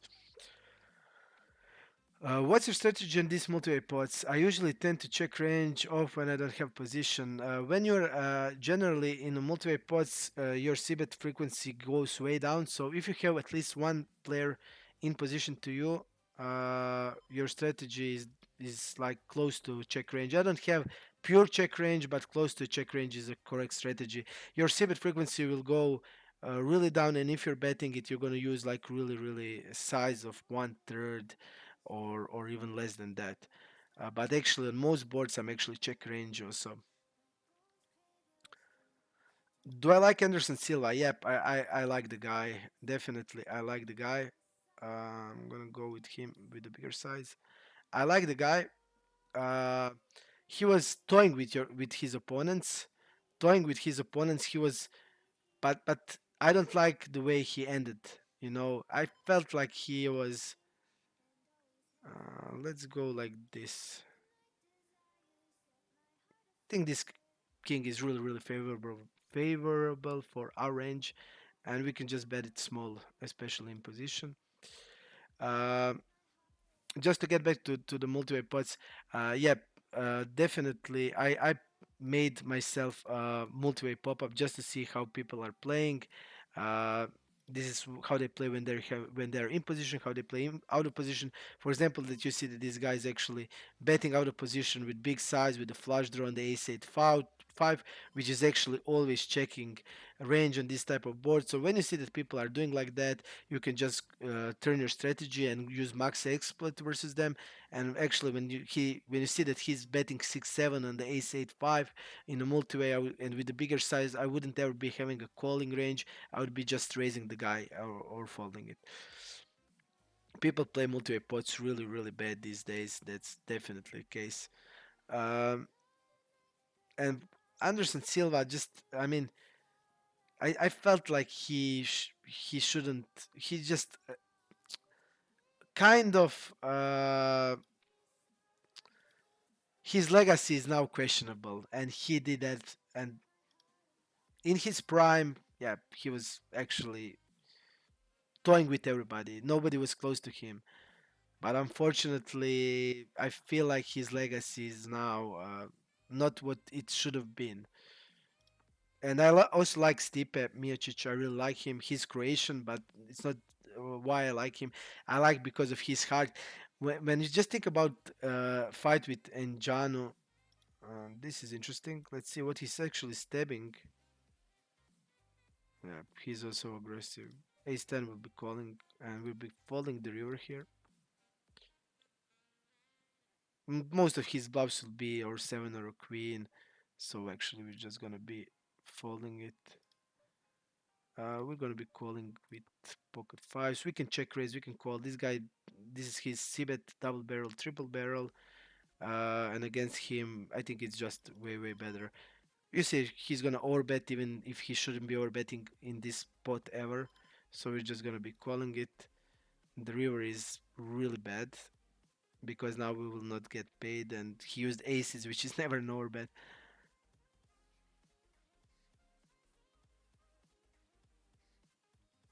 He used it without blocker. The guy's just a weaker player, a weaker reg. This is my mark for the weaker regs. We're gonna go 1/3 on the king 5 8 against the player that's not folding on a flop. 12 to table number 2. Folding this ace 5, jack 10. We will go with a small ISO. The guy's now sitting out. This guy that took 340 blind spot. Wait a set. He's now actually don't want to play anymore. Big size here. We're gonna be betting Jack 10 with the backdoors with really hard board to be deuce 4 9. Really hard board to hit. So this guy will be mostly falling to a bet. 1/3 big blind versus small blind on the 9 10 Jack board that is actually better for us. On the turn, we can go block or check. I'm gonna check now. Think that's fine. Block is also fine. When I'm blocking, I like to having a club in it. We don't have it now, so yeah. He get the jack 6 on the river. We're gonna be following here. Jack 3. We're gonna mark the guy as a weaker player. We're gonna be checking. Ace 9. We're gonna be check. We're gonna be checking this table. We're probably broke, I would say. So we'll have just a backup table. I'll add myself into the lists. We're gonna be three betting. Let's see what this guy is calling. Actually opens a little more than the GTO. Let's see what he defends against the small blind. He calls to a three bet king 8 suited, which is interesting. Ace king he also did call. We're gonna three bet jack 10 suited.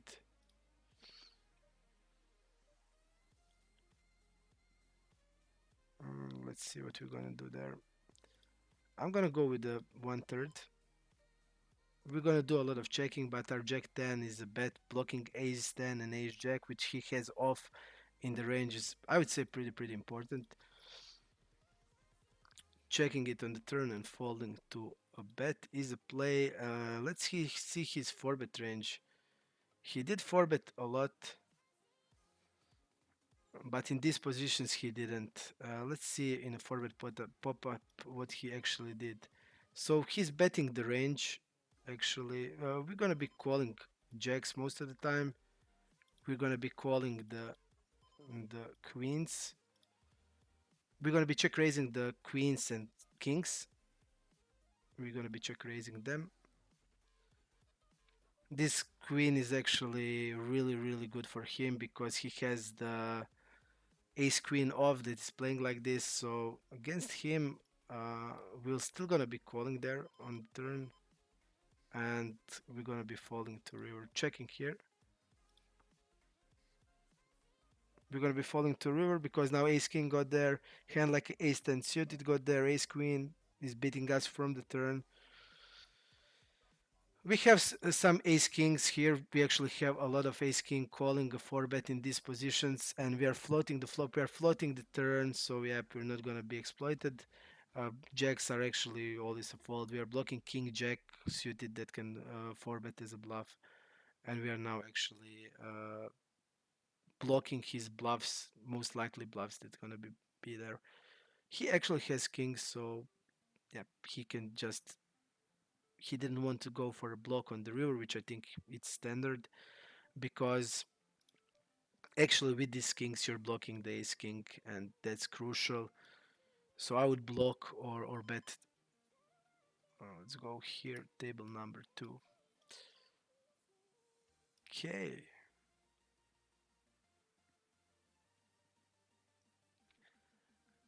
Let's try to find the table and I will read what Mosel said about Anderson Silva.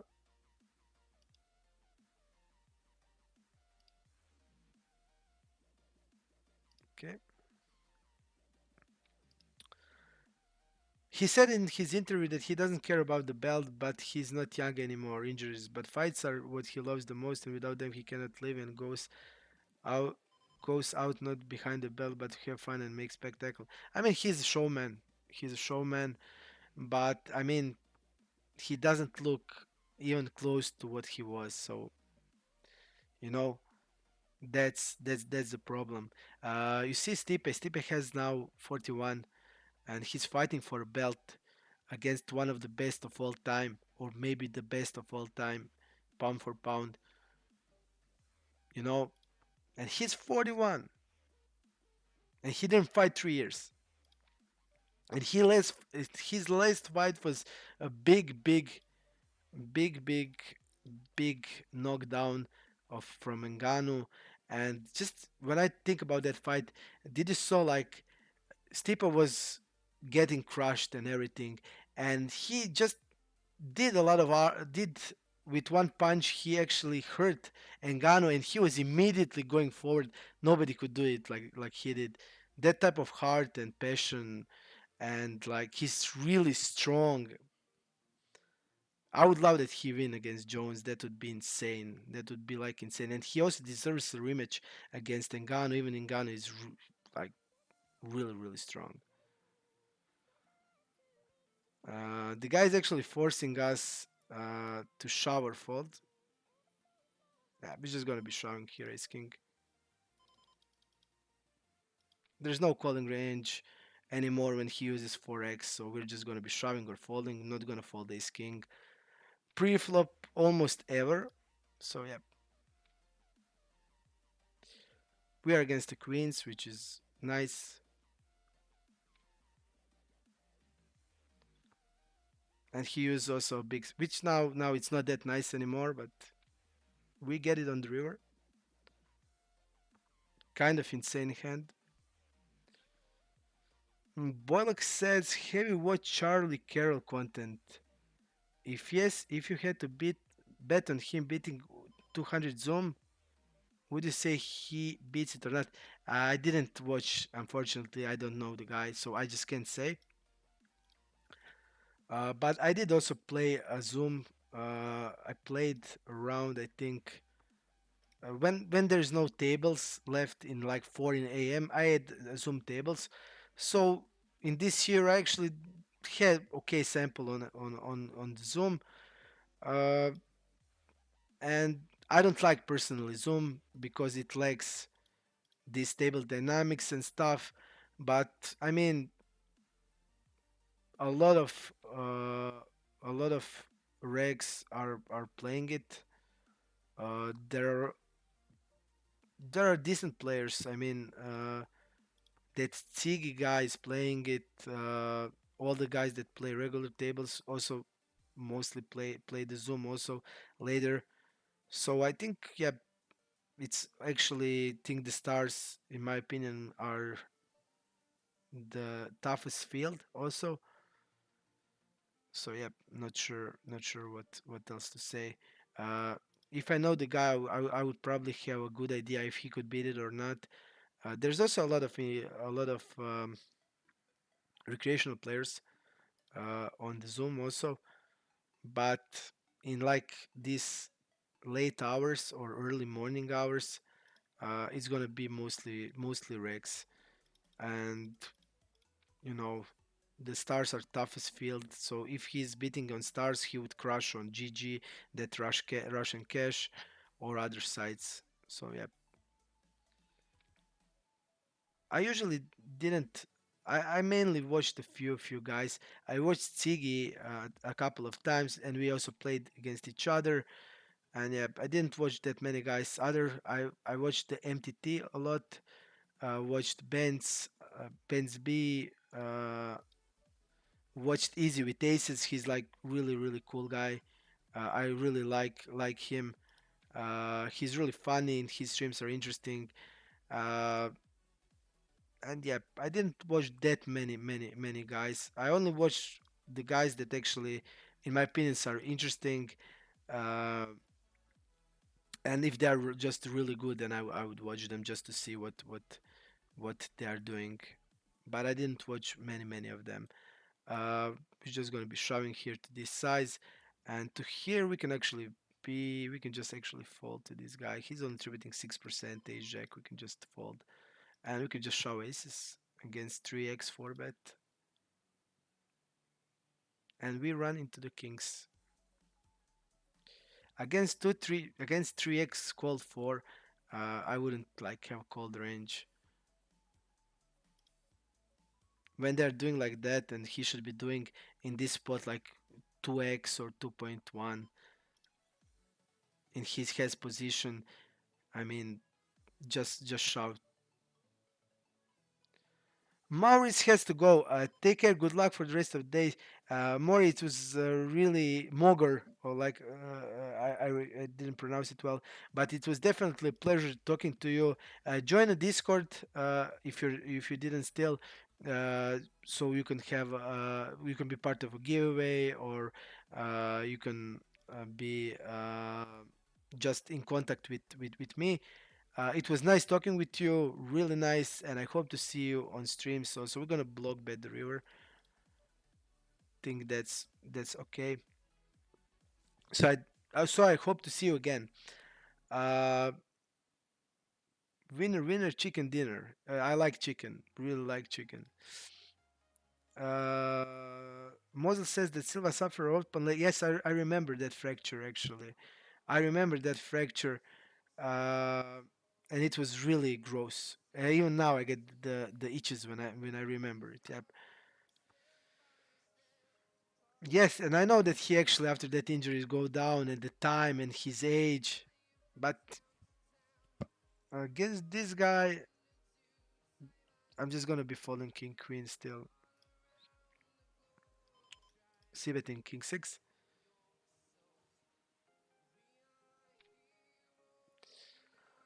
Uh, yes, but the problem is, just take a look at of the Mirko Cro Cup.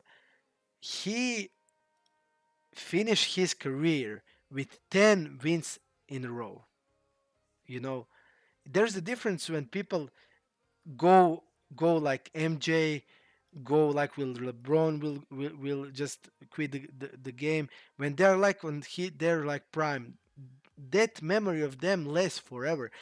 MJ is always MJ, Um, in my mind, that is the same with the Mirko Cro Cup. Um, Look at this size. I mean, I don't know. I'm just gonna shower fold. He's just doing us favor. He just afraid to play post flop, and he does like this. So we're just gonna shower fold to him. Okay, so Mirko, he finished career with 10 wins in a row, and he basically win every rematch that he had in his career. So whenever he get the rematch possibility, he was winner out of that rematch. So now when I just remember him and people generally will think of in that way, he just has that like legacy because in my mind in my remember he was he was just the same uh, at the end like he was in his prime. It felt like that, and with Anderson Silva I had this different thoughts. I just feel that there are two of them, like the one that was a joke and the other one that make joke out of everyone. If you know what I mean. Bollock says about this guy that he's MTD crasher over 9 million in cash over the career and he used to beat high stakes cash back in the days. He claims never to have ever studied with solvers and his playstyle is very exploitable. Sounds interesting. Sounds interesting, but you need to know MTT field. I mean, I started to play MTTs last year. And I started with low buy-ins from $10. Now I'm playing 500 and 1K maximum buy-ins. 500 I do just I will just like if it's good tournament and it's 500 I'm just gonna pay it. If it's 1K I will first try to go into the satellites and yeah, uh, I would just if it's really good then I would pay it without satellites, but generally I play like 500 is the most and occasionally 1K. And I started before a year with low stakes, and it's just a different game. It's much easier, much. The field is much uh, easier, like bad, much more worse, full of recreational bad rags. So that doesn't mean anything what you wrote. Um,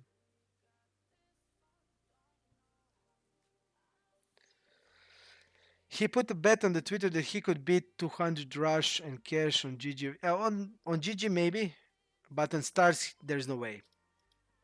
I don't think there's no way because I know like a skill of crushers in MTT world and it's not even close. And it's not even close here. I'm gonna go like this and calling here. We're gonna go against a weaker player. I'm just gonna bet 2/3 on the turn. Against the reg, I would go 1/3. And actually on the river, I think we're just gonna be jamming. Let's see his. Wow, went showdown is really high. I'm still gonna jam. Here, clear call here.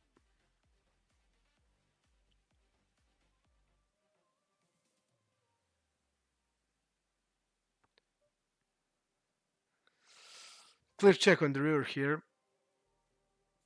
He calls. He has really nice hand to be calling, even if he's blocking the bluffs. But yeah, I think just we have to shove. He did folded. He was folding like on triple barrel high. On table number three, I think we have the check back. We're gonna bluff. We're gonna have hand like a king jack of diamonds that we're gonna bluff. We're gonna have some ace x hands like ace ten of hearts that can call turn and now bluff the river. So 4-5 is actually never a bluff. I'm gonna falling there, and on table number one, on table number two, check 3-7. I'll go with bigger size against the weaker player. Fast call. We're gonna stick into the normal size. We're not gonna be using overbet because he has 9-10 off in the range, and we're opening only 9-10 suited. So actually, yeah, we're just gonna be checking the river here.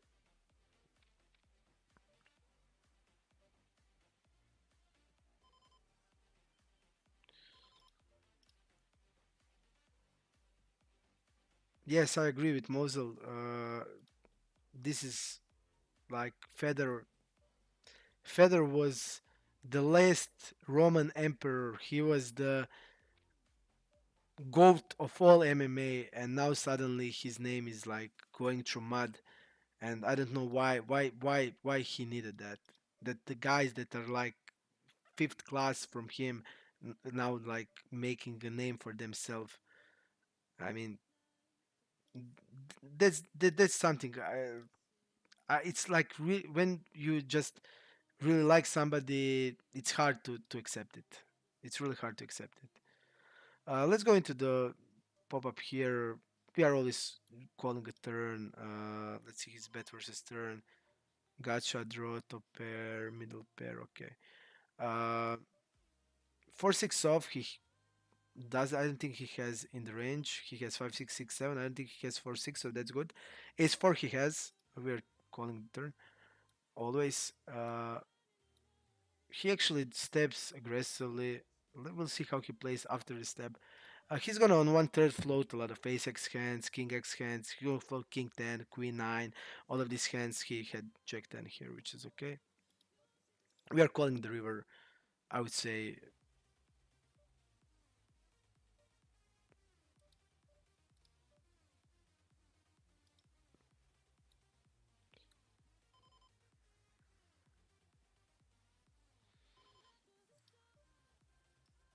I will not bluff raise this, and having a 7 sucks, but this guy is also, he's not that bluffy. I'm gonna be folding the river. We're gonna check back. We're gonna check back some also hands like a flush draw, some not flush draw hands, so we can without problems have a raising range on the river. But this guy, based on my and his dynamics, I don't think he's gonna see me. That I will check behind a lot here. That's the problem. So uh, that's why I didn't want to raise here against him when he used this type of the size on the river, which I think is also okay.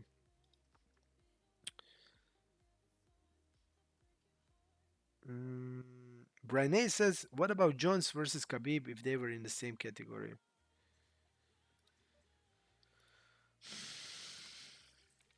Khabib was machine. I mean, he was. I didn't see ever something like Khabib. I don't know how. It's really good question that I don't know. I don't know what I can say. Like I mean, if they were in same category, I'm just not sure who would win. To be honest, and I don't even know who I would be betting on. Against this guy, I will actually be calling Ace King. We're gonna need to call some Ace Kings, and we're gonna raise the flop. This is his big blind versus cutoff, so really narrow range. And against him, I was just gonna be raising 19. We're gonna go 18.7. We're gonna be raising. He doesn't have fives or sevens in the range. He maybe have ace five suited, but that's it. So our hand is practically nuts in this situation. Yeah. On the turn, we're gonna be betting it one third, one third. Ace jack suited is possible. Ace jack off is not in the range, but that's only of clubs. Ace jack of clubs. So we're only losing against one one combination. He can have jacks. We shouldn't be calling a check raise, but he can have it. We're never folding ace king, and he has ace jack off, which is actually shouldn't be in the range at all. Big blind versus cutoff, but he had it. Howitzer is going. Howitzer, thank you for being with us, and hope to see you again.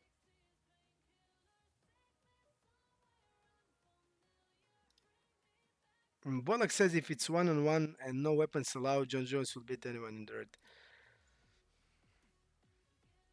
Yep, I mean it's really hard to because the Khabib is completely different uh, weight class, but he actually, I mean, he was such a beast, such a dominating beast. That what he did to McGregor when McGregor was actually really good there. It's really insane. Uh, we're gonna be betting big blind versus button. We are polarized. This range will actually be betting close to range in this spot. We can raise, we can shove or call. Shove is also not that bad against his bluffing range. We are not going anywhere. His mainly raising range will be ace 10 and king 10. His bluffs, mm,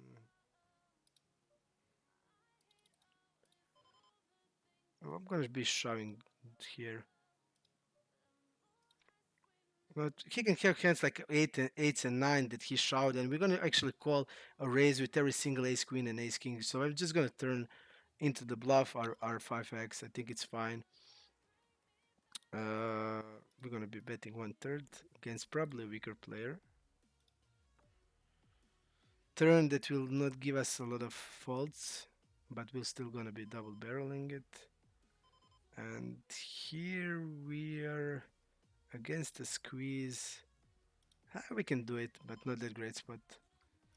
We can do it, but not that great spot. River will be give upping with this hand. Okay, I'm gonna be checking there and checking here with our hand. Uh, betting with the ace king, 1/3 is fine. I'm just gonna be checking the river. And this guy is also a weaker player. We should bet the flop. I didn't know why I didn't bet it. Folding with our sevens.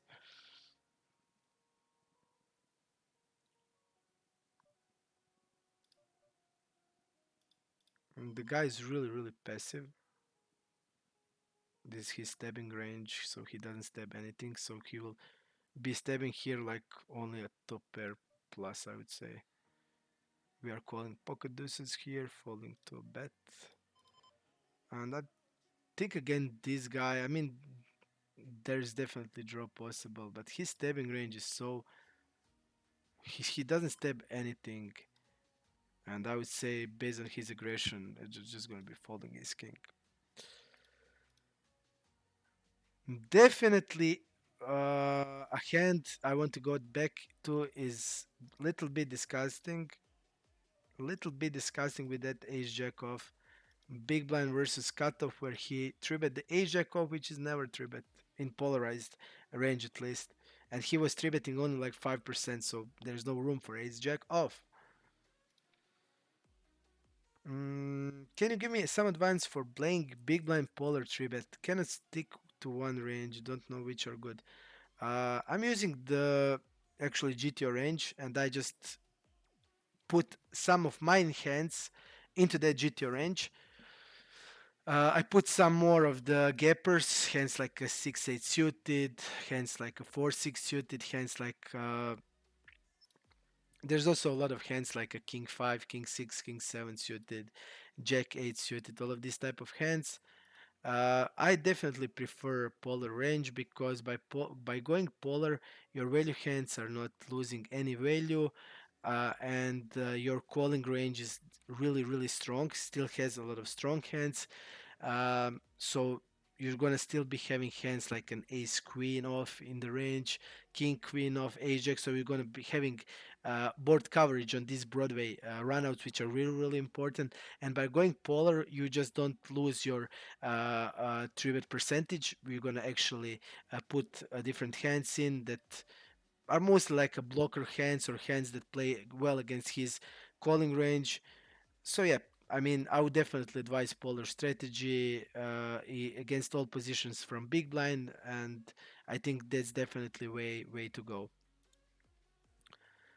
Uh, there's no even it's not even close what you get from polar. Polar gives you we're just gonna be folding multi-way.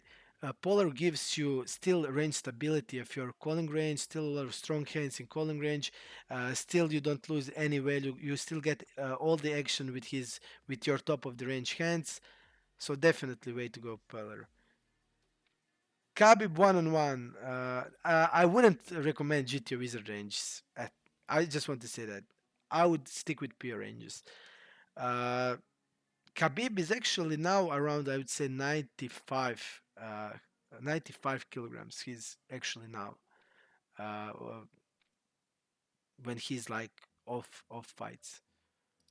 So he's actually, I mean, big man. Uh, we're gonna be checking the turn on table number two. I'm just gonna give up.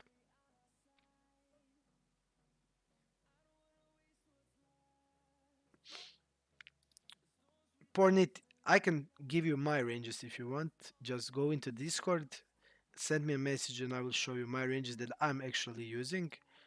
I'm using pi ranges for against 2.5, but I did a little customization. I add a couple of my hands that I prefer to use. So I really like these gappers. I like hands like 6-8 suited, 5-7 suited, 4-6 suited, and yeah, I add a little bit of that hands, a little more of that hands into the range. We're gonna really bet our ace high. Think it's really, I think it's clear value bet in this spot.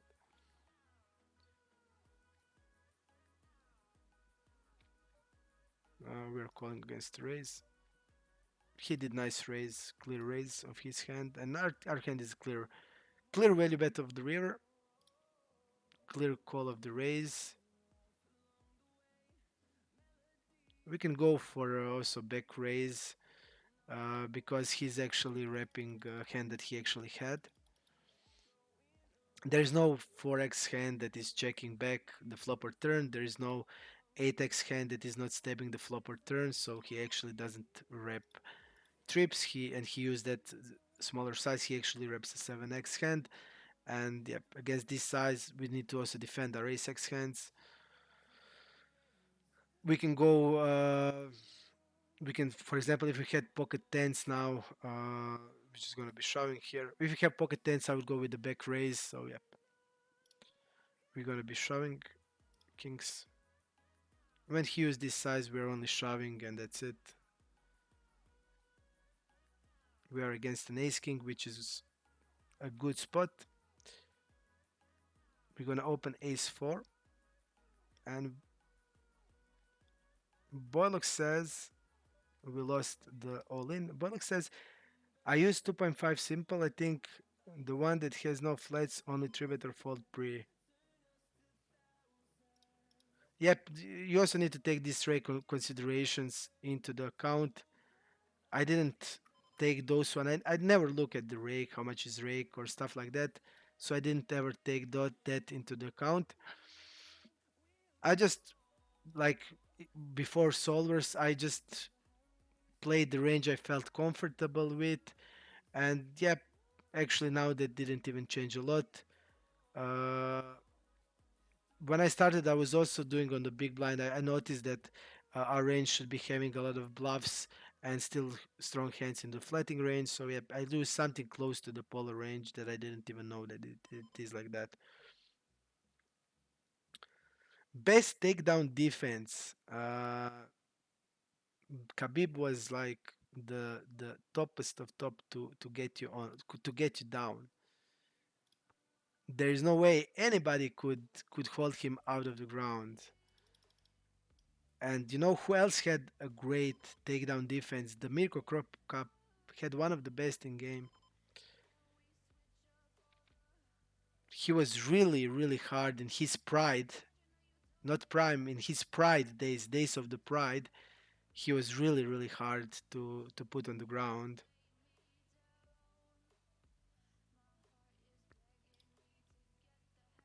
And maybe Mosley you can do like Jake Paul did. Same thing, just trying to go for the MMA guys and just try to wrestle with them. Because Jake Paul actually uh, is like really good boxer. He's actually not that bad, and people are not they are not aware that he's actually good. He's not like top class, but he didn't ever train before. He's not schooled boxer, and he's really good. We are just calling ace king, and now we lost a couple of bad beats. This were like 342 blinds deep, where we had the nuts on the flop that hurt. This was else were a little smaller, but still not a great run today. Not great. King 3 we're gonna be opening. King 6. King 6 we're gonna be folding. King 3 is my worst king that I opened. Suited king. We're gonna fold it. But definitely a polar strategy just kills. It's you need to be always from big blind polarized. Uh, it will give you so much value but you need to also learn that the polar range hits differently. For example, on many lower board you will have a lot better coverage from small blind. You're going to be checking a really high frequency on all the low boards. For example, like 2 5 8, you're going to be betting 30 to 40%. On like 4 5 6, you're going to go 20 to 30, maybe even having a check range if it's two tone. And if you're using polar range, you're actually going to be able to see bet, because you will still going to have a lot of you're going to have a lot of straights in your range. You're going to have a lot of two pairs in the range, a lot of equity hands, and actually your civet frequency goes up in many boards. A lot, you're a lot strong in that low board region, which is actually you do a fair amount of checking from the small blind. Um, you're still strong on king xx. You're still strong on the queen xx. Uh, so basically, you're not losing that much at all, and you're just it favors your call range. It favors your three bet range. Uh, Definitely, I would always advise just polarization of the range from big blind key, because in today games you're gonna see a lot of rakes like this. You see he's tributing big blind versus button 7%. Against him you can just overfold. His value hands will have trouble getting paid. There's really a lot of rakes like this, and yep, it's just easy to play against them. Table number 4, we can bet 1/3 check call. I think both is fine.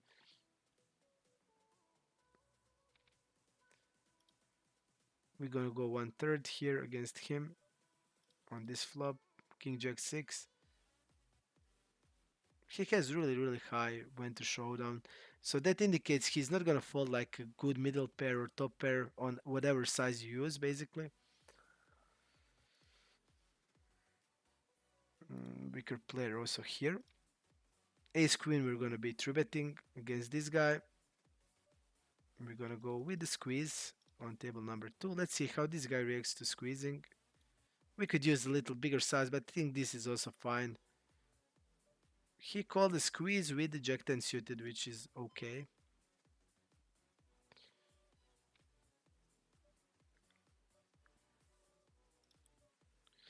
I will not bet ace queen. I would bet ace king and king queen prior to this. So be I will be actually checking in a multi-way.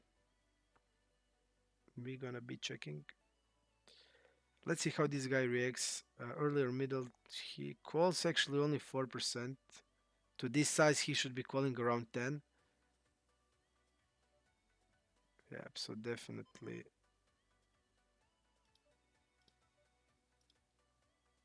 I will go half pot. Let's see this guy. His 4-bet range is also really value heavy. From cutoff versus button, we see bluffs, but here it's only premium and he never fold to 5-bet. So we usually 5-bet bluff with the ace 5, 5-bet shove a lot with ace 5. But when he used this big size, I mean, I will just fold against him. Our hand, think it's fine. And here we're just gonna be betting the board that usually is doing a lot of checking against a weaker player. We're just gonna be betting it.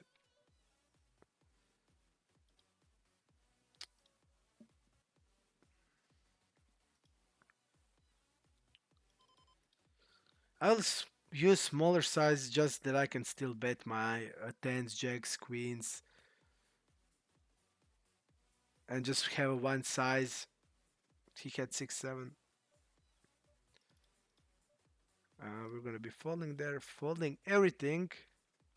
The guy, the giveaway is still on. So two best comments of the day, two best comments, questions, and we had a lot of interesting still. So somebody will win. I will just write the winner, two winners on my Discord. We have $66 left from our previous stream and 15% of our winnings from this session. I think we are up this session at least something, and I will try to make it bigger until the end. I will do my absolute best to make maximum amount I can. And yep, we will choose two winners. Two winners will get the money. The only thing, and really gross turn against the guy that will call down us really light, but yeah, really bad turn.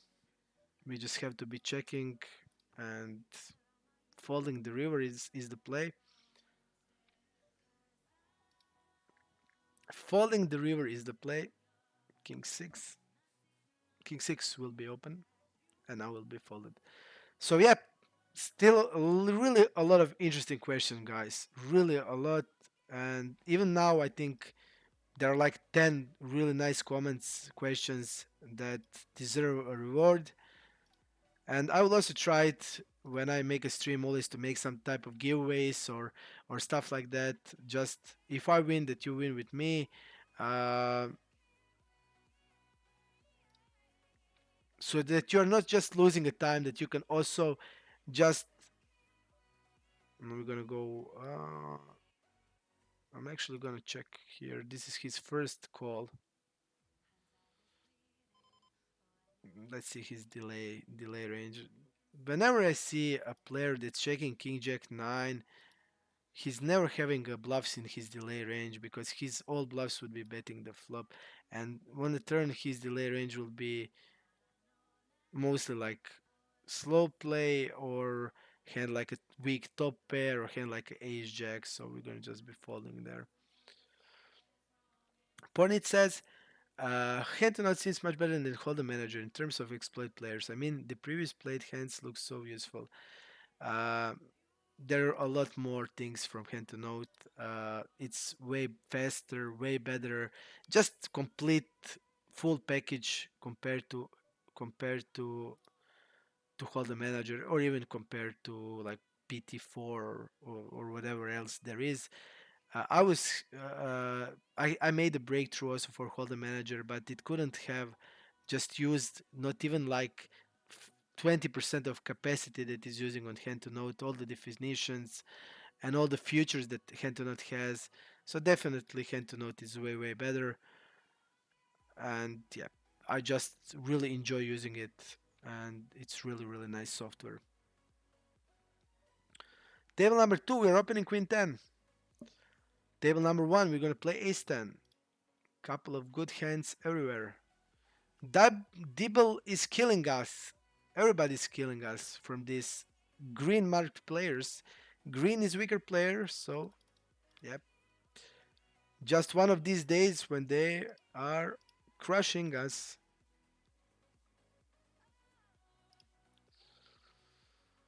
King 5, we're going to be betting 1/3 with a lot of range against his limping range, which is going to basically we are really betting Ace 10.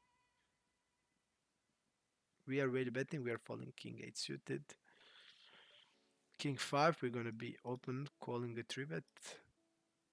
Oh, against this guy, he's 3-betting us only 11%. So against him, I will be folding. Against 17%, King 5 suited is a call. We can play it out of position.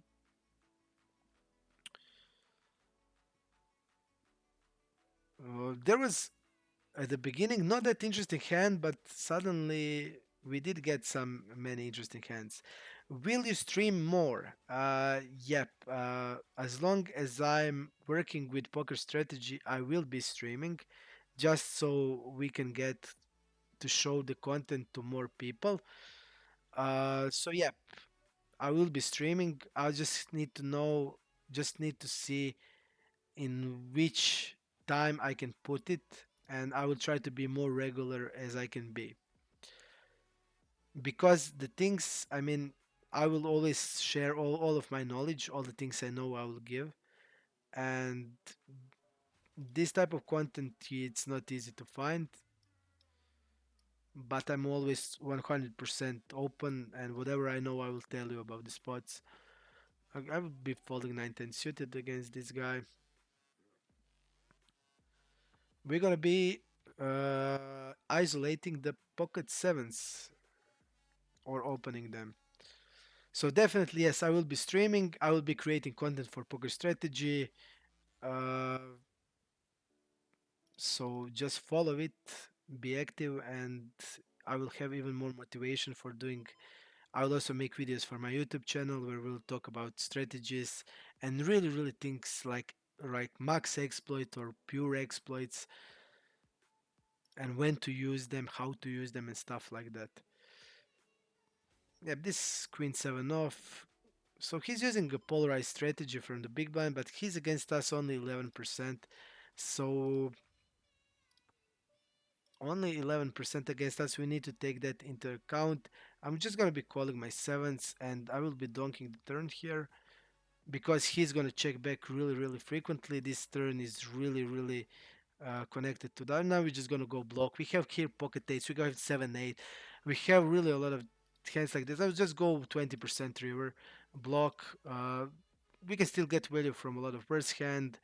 We need to protect our range because our range is like eights, nines, 7x hands. And now we have the nuts. So we're just gonna put our hand into the block bet region where it should be, and we will make him shove queen 10 of hearts because he understands that we are actually capped and we are value betting a 7, we are value betting a straight, we are value betting a pocket 8s, and he tried to put us in a tough spot, but we actually have the nuts now, and we put the nuts into the block bet folding here.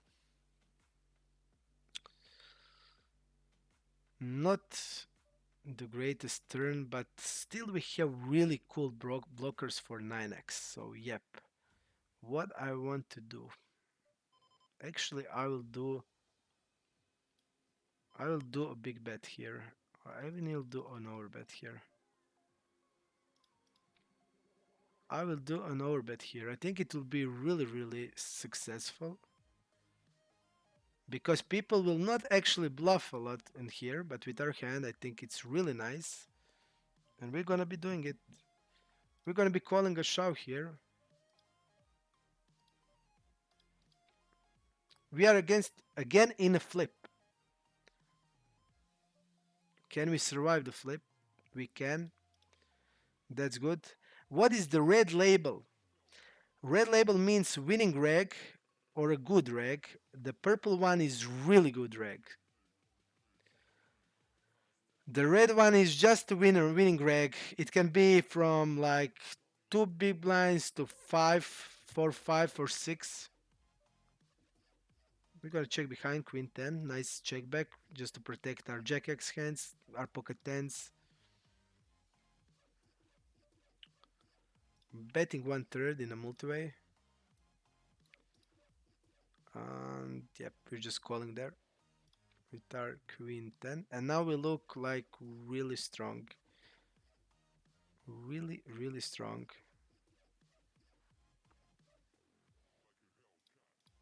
We're gonna be just checking back. You see, he didn't even value bet queen jack. Our hand is a clear call on the turn.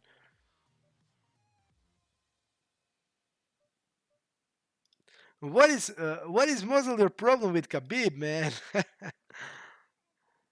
Is that Conor McGregor with us in the chat, guys? What is going on? What is going on?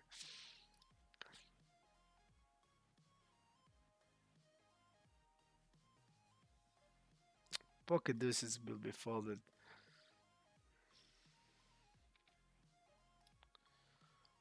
We're gonna be just folding a lot.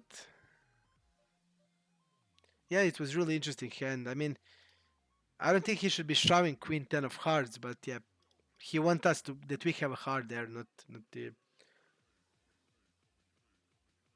We need to, when we are block betting there, we just have to. I would always call hands like eights, nines, always.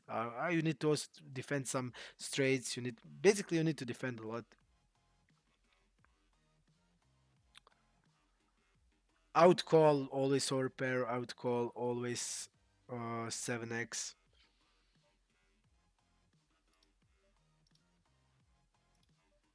and depend on the player. I would see if he's capable of turning something into bluff. Gonna go two-thirds into this type of boards. Lower boards tends to have a bigger size. Two-thirds is good for the lower paired boards. I think he should be actually turning into bluff hands that actually block my value part of the range and not my bluffs. So having a queen 10 is really bad because he's blocking the hands that are gonna be folding. So yep. Uh, Mainly call queen 10 suited. Queen 9 suited is four betting as a bluff with some percentage, but king 10 is actually always a calling.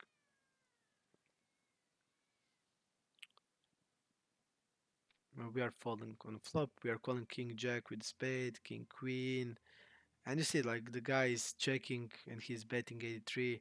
He's betting range on most potty and he checks the ace xx, the board that is heavily over c-betted. So he has a slow play or hand like a pocket queens or kings.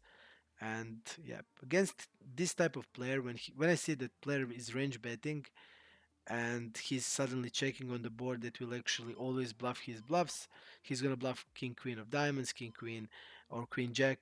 He's gonna bluff all of these hands, and he's gonna now be checking. I would just check when he's checking. I'm having a check range with all of my hands, and then start playing from the turn. I think that's the good strategy. I'm just gonna check king 10. He used king 9 and he don't understand this at all. King 9 off as a 3 bet first, and yeah, just I don't know what to say about the hand. And then he didn't bluff this yeah, just really weird. So I would say that he's also a weaker player. I didn't play with him at all, but when you see hand like this, it just doesn't have a lot of sense. I'm gonna be checking the turn.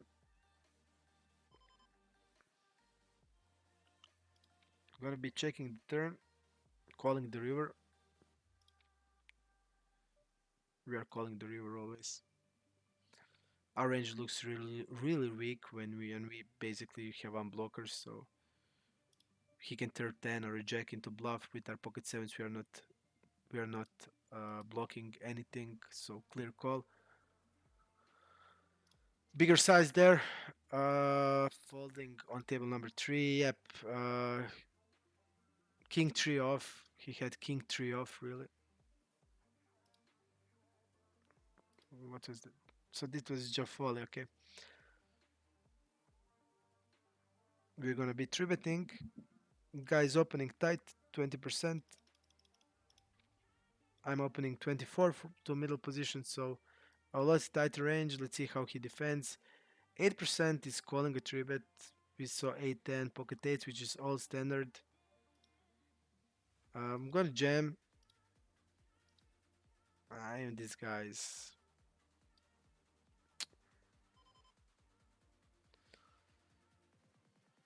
Mm, we're gonna be jamming or calling. We just need to figure out what we want to do. He's doing us the real good uh, odds. I think we can go either way. It's not that important. I'm gonna be calling here. Just Magic Orange says good luck, Melo. Thanks, Magic Coin. Stay with us, man. Stay with us. Give us your thoughts.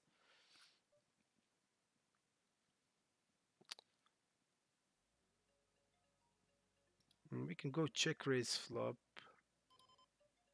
We can go check raise flop or call flop. I'll go with the check raise. Blocking aces and kings is really important. We also block ace queen off.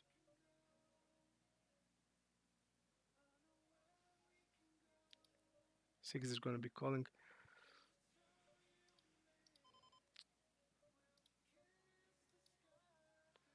I don't see like any better bluff than an ace king. I'm gonna be jamming ace king.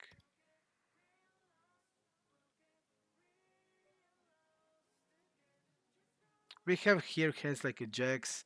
We have queen jack suited. I don't see a better bluff as ace king here actually. So I'll just use my ace king there. I think the guy will be checking the turn against us because we're having pocket fives. We have ace five. If he's betting here, I'm jamming. Small size. Value betting here. Eights, nines, tens all should be block bet the river here. So our sevens are good.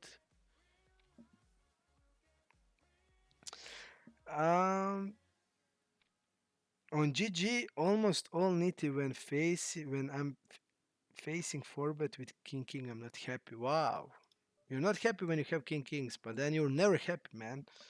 You were never happy then. We are jamming here and calling a three bet here. We're gonna be jamming here. Really, really favorable for our range. Just a clear jam. Check calling the flop. We are donking the turn. Pretty strong. Pretty strong turn for our bluffing range. I want to be bluffing when I don't have this shit, but I still feel it's gonna be profitable. Um, Still feel it's gonna be profitable there. You generally don't want to have ace of diamonds there, but yeah, think turning this into bluff is nice. And I don't want to go all in. I just want him to have a tough time having pocket jacks or pocket kings on this river. So this size fits the bill. We are putting him in a tough spot with all of these hands. So yep, I like the spot.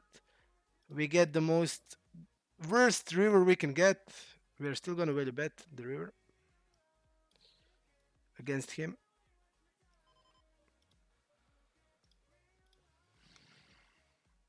I will try to see. I just can't open the video, unfortunately. Okay, let's go 1/4 on the monotone board. I think it's fine.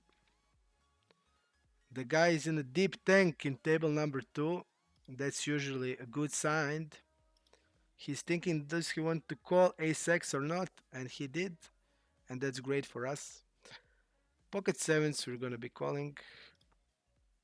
This guy is actually 3-betting 33% against us. He should be having hands like a jack 8 off, 8-10 off, 9-10 off, king 6 off, queen 7 off, alongside with a lot of ace-x hand. And now we actually get the full house, which is great. Now we actually are hoping that he continues. Let's see how much he does. He bets the flop 99%, but we don't know what he's doing actually. We're just gonna go with normal size. We want to bet ace 10 of hearts or ace 5 of hearts. So we're just gonna bet this normal size. We're not gonna block bet because it doesn't have any sense. We are value betting our ace-x. Our value range is ace-x, and yep, the size that has sense is 2/3. McGregor is definitely one of the best showmen on MMA. You know who I like? I really like the Michael Chandler. I like Michael Chandler a lot. Uh, Great athlete, a lot of heart, courage. He always goes for a show. Definitely one of my favorite players, favorite fighters in that category. So yeah, definitely really tough guy, full of heart. And I'm just gonna be jamming here. RS5. Okay. Slonak is asking me, do you play on any other site nowadays? Yes, I play on this site. You never heard about it, but yeah, I'm playing here. I play NL 500 and NL 200 there. Uh, it's Croatian site. Super Sport Poker. I play there, and I also play on iPoker. I did play on iPoker really a lot, but in last four and a half months, I was going to Germany. I was staying with my parents. I had some personal business that I need to take care, and yep, I just and there you just can't play on iPoker because I play on Red Star Poker, and there Red Star Poker is forbidden. So yep, A68 in tribet pots we're gonna check massively in these spots. So checking some Ace King is okay. We check some Ace King, we delay bet it, which is standard. But I will be now. I'm back home. I'm back in Croatia, and now I will be continuing to play after a few days when I just make a final video for our limit on poker strategy for our video series crushing limit by limit. I will go to the iPoker and play there because I don't get any rakeback on PokerStars. Basically, just the chests. uh, they make my challenge that I just can't get the challenge anymore. So basically, on the iPoker, I have 50% of rake back, 45% old weighted plus rake race, and I play there in a 400. When you just think about that, I make around 20, 15 to 20k a rake every single month, and when you think that's like 8 to 10 k of pure rake back that I'm just throwing away on PokerStars, just throwing it away. I would just go back to the iPoker, and now when the scripts are banned from the Red Star, at least it feels a lot better, and I will be playing on iPoker. Maybe sometimes on PokerStars when I'm just doing something for poker strategy or some streaming, and people want to me to play, I don't know, NL Zoom or something like that. We can just then play some stars, but mainly I will play on iPoker. And when is MTT serious, then I will just gonna be going back, gonna go bigger size now, and we are more polarized. There's no sense of betting one third again. So Slonek, definitely you will not see me a lot anymore. I didn't see Stephanie Cohen 822 says hey. Stephanie, hey. Sorry I didn't I just saw the message. I have two monitors. I'm trying to be concentrated on playing, watching the chat on other, but definitely hey, hope you stay with us. Hope you have a good time. We hope you learn something. You can also be a part of a giveaway for any interesting comment, question. Two of those are getting 15% out of my session plus $66 that we have from the previous stream. So if we have a good session, and I think we are on the way to have it, it can be around $300. So two of you guys can get, I don't know exactly, but maybe from 100 to 150, something around that. If we're gonna have a good session till the end. So two best comments now. I have an idea. There was like 10 really good ones, 10 really good questions. So in my head, I have the winners. So be active, ask questions, give your ideas, give your comments. Let's discuss about poker, life, whatever you want. And yeah, join my Discord, and you can get the reward on my Discord. I will send you the reward. If I win, you win with me. It's plain as simple as that. There's no subscriptions here. I'm not doing this for the money, for the popularity or anything. So yeah. you're not you can subscribe, you just can't. I'm just turning it off. So you when you're spending your time with me, yeah, I will try to make that time worth through learning with me or just earning with me. Mosel says in April on Poker Strategy will be new VIP program. Uh, Mosel, April Fools, like no, no, no, April Fools, April Fools. I know a joker when I see it. He's joking with us. April Fools. There's no way they would give the new VIP system. This is working so well for them. The weaker players get a lot more. Winning players doesn't get anything. Crushers especially. So yep.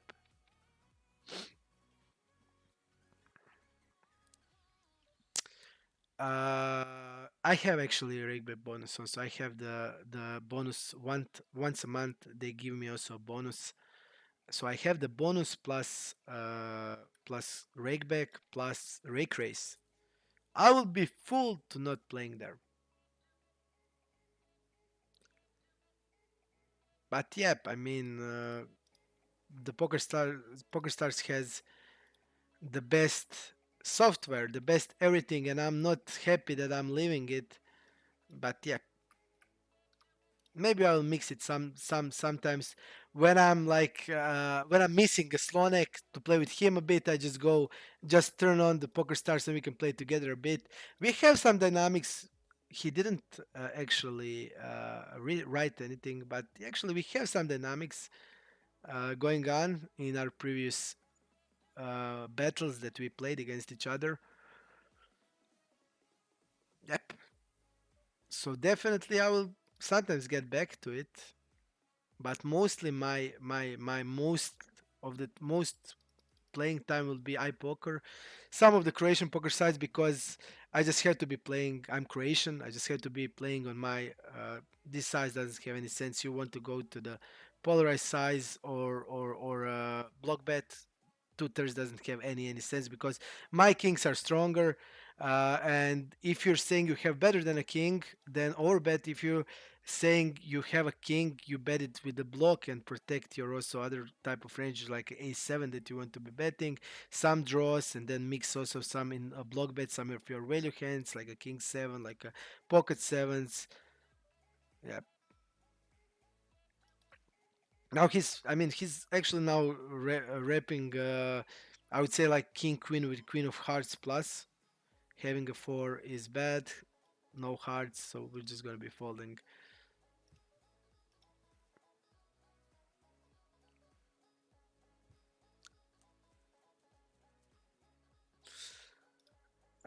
Sonic says that iPoker is cool, but he can't have iPoker access.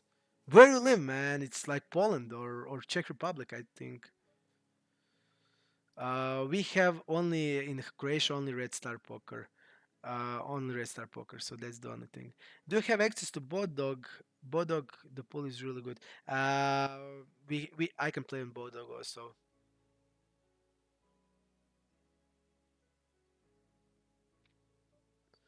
Moses says it's not a joke.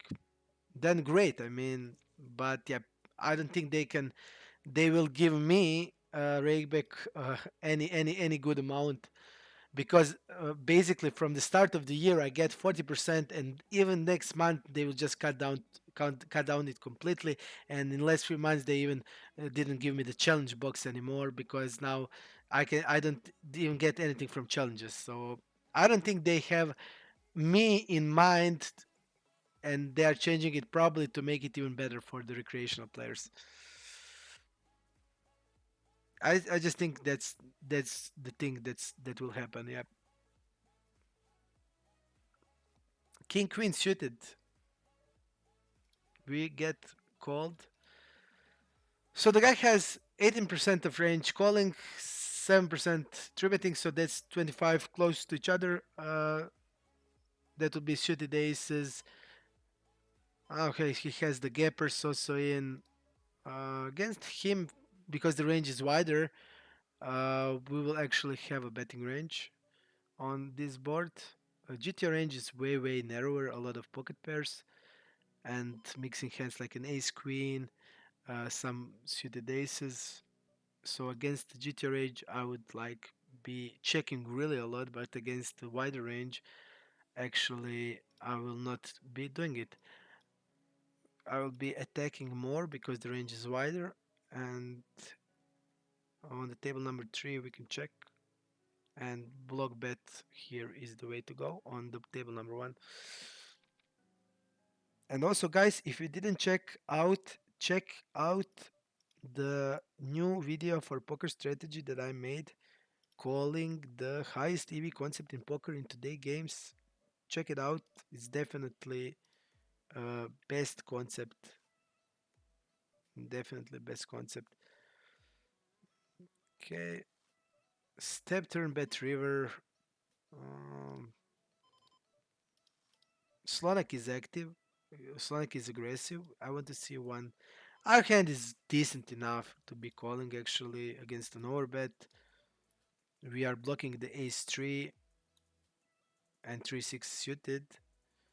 Let's see after betting turn his orbit range, and this looks to me really value heavy. So yep, I'm just gonna fold this hand, and yep, on the river we're just gonna be going 2/3.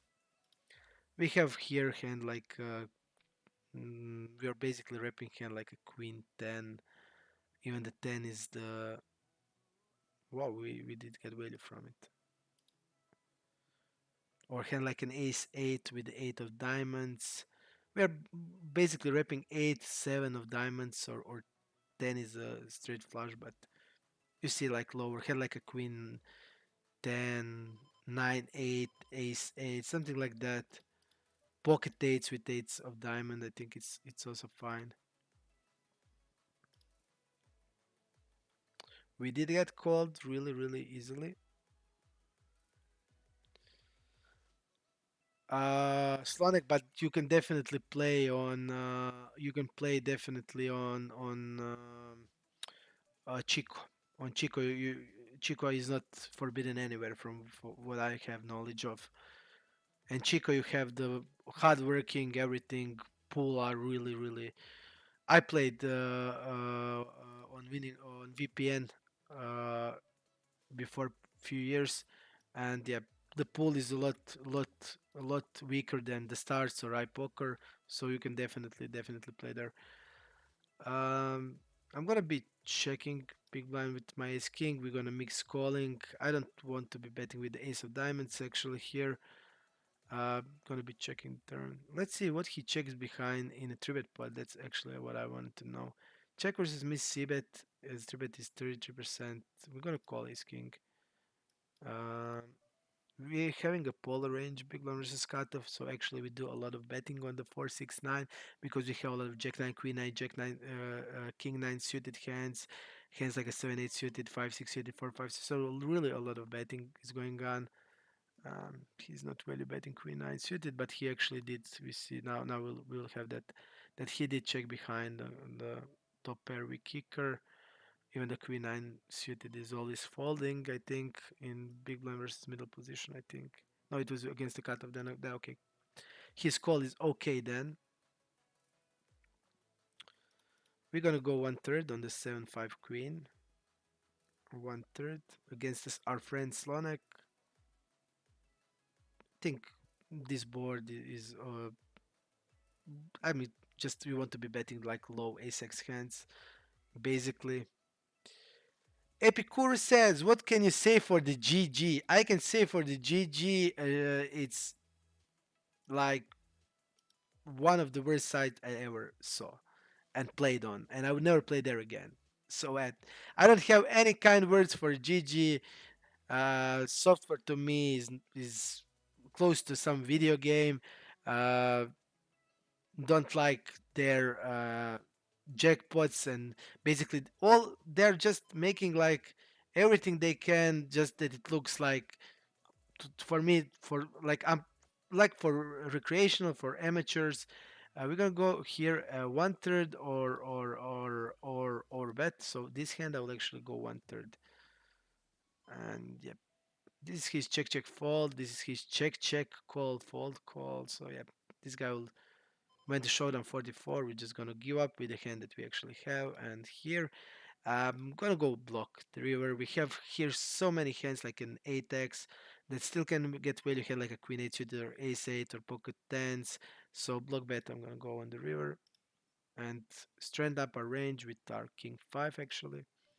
And the guy is also aggressive and we gave him the opportunity to do because now he basically reps 8-9 and king 9 is not checking back or he's not checking back the flop with the king x that much, so pocket nines are three betting pre, so he doesn't rep basically anything, and we give him just opportunity for doing so. We protect our other hands, and the block bet is really nice. On Chico now is an insane rake. Yeah, I don't know about the rake, so I'm not sure, but I think the pools are really soft. When I play in winning poker, I play there 200 and 400. Uh, it was way easier. Even you had some bomb pots or stuff like that, but the game was much easier. I mean, on stars, its field is not that. Also, it's not like really good, but it's way better than other sites that I played. So yep, definitely, definitely the Chico is like twice or maybe even more weaker than the Poker Stars or iPoker. Stars are below 6 BBs. Yeah, I know that stars are one of the best, and we're gonna go with a 4 bet actually. With our King 10 suited, we are 4 betting it. Finally, we get the 4 betting hand. Yeah. We can go 1/3. We can go bigger. It depends what we want to rep. Do we want to rep hand like are we betting now 6x or we are betting hand like queens? I don't think it matters because we're gonna be delaying here. And this is his delay and call river. And now I don't know what he reps. We if I'm having like a king queen, I would go probably to a 3 bet here. R4 Jack 4 is just folding, but yeah, I don't know what he's repping. We have stronger King X than he does. He's 3 betting 70%. King Queen is 3 betting there. King Jack suited and King 10. King 9 is also 3 betting, so not sure what he reps. Check call on table number 1. We're gonna go 1/3. We're gonna block. We still want to bet a lot of hands like a Queen 10.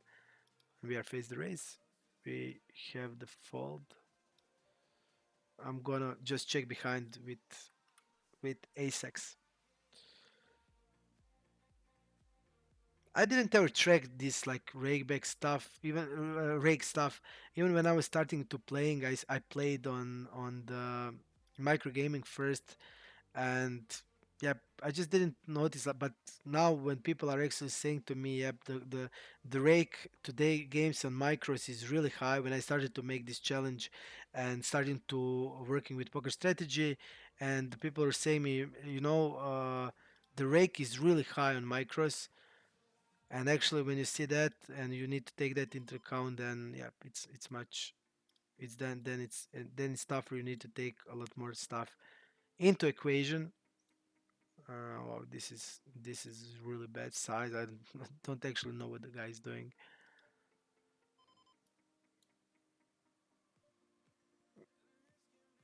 He's just spotting the draw or stuff like that. We're gonna do a lot of checking on this board. Ace 9 queen, monotone. Um, I'm gonna be following it to this pot size. I'm gonna go with an orbit here. I'm gonna call pocket jacks. Interesting hands are going on. 3 betting table number 4. Betting pocket eights on this type of board.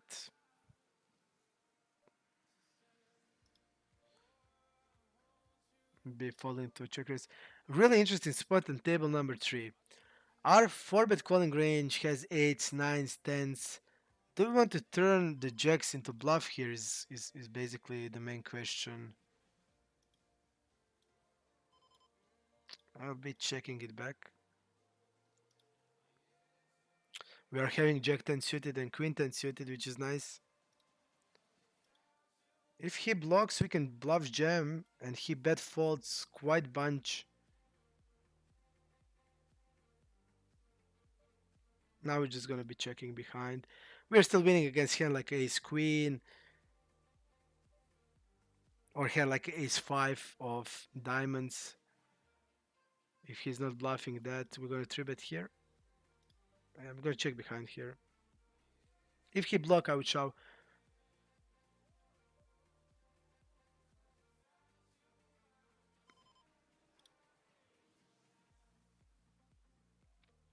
Yeah, that the worst possible is that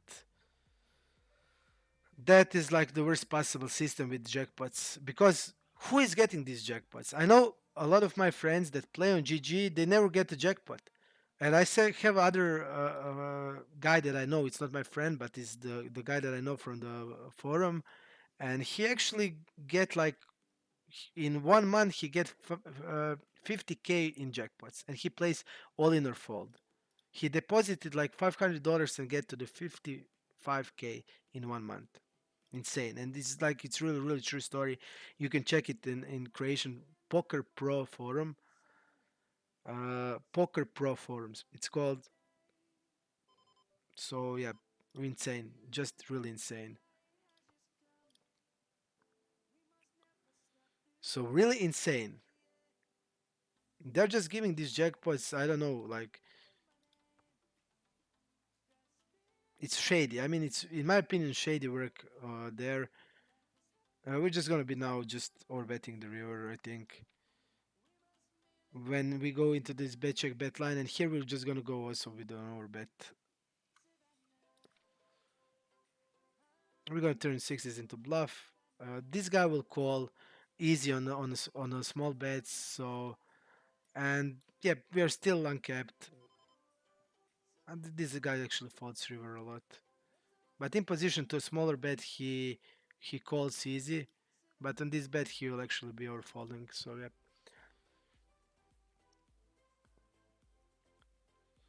really, really good action today. A lot of.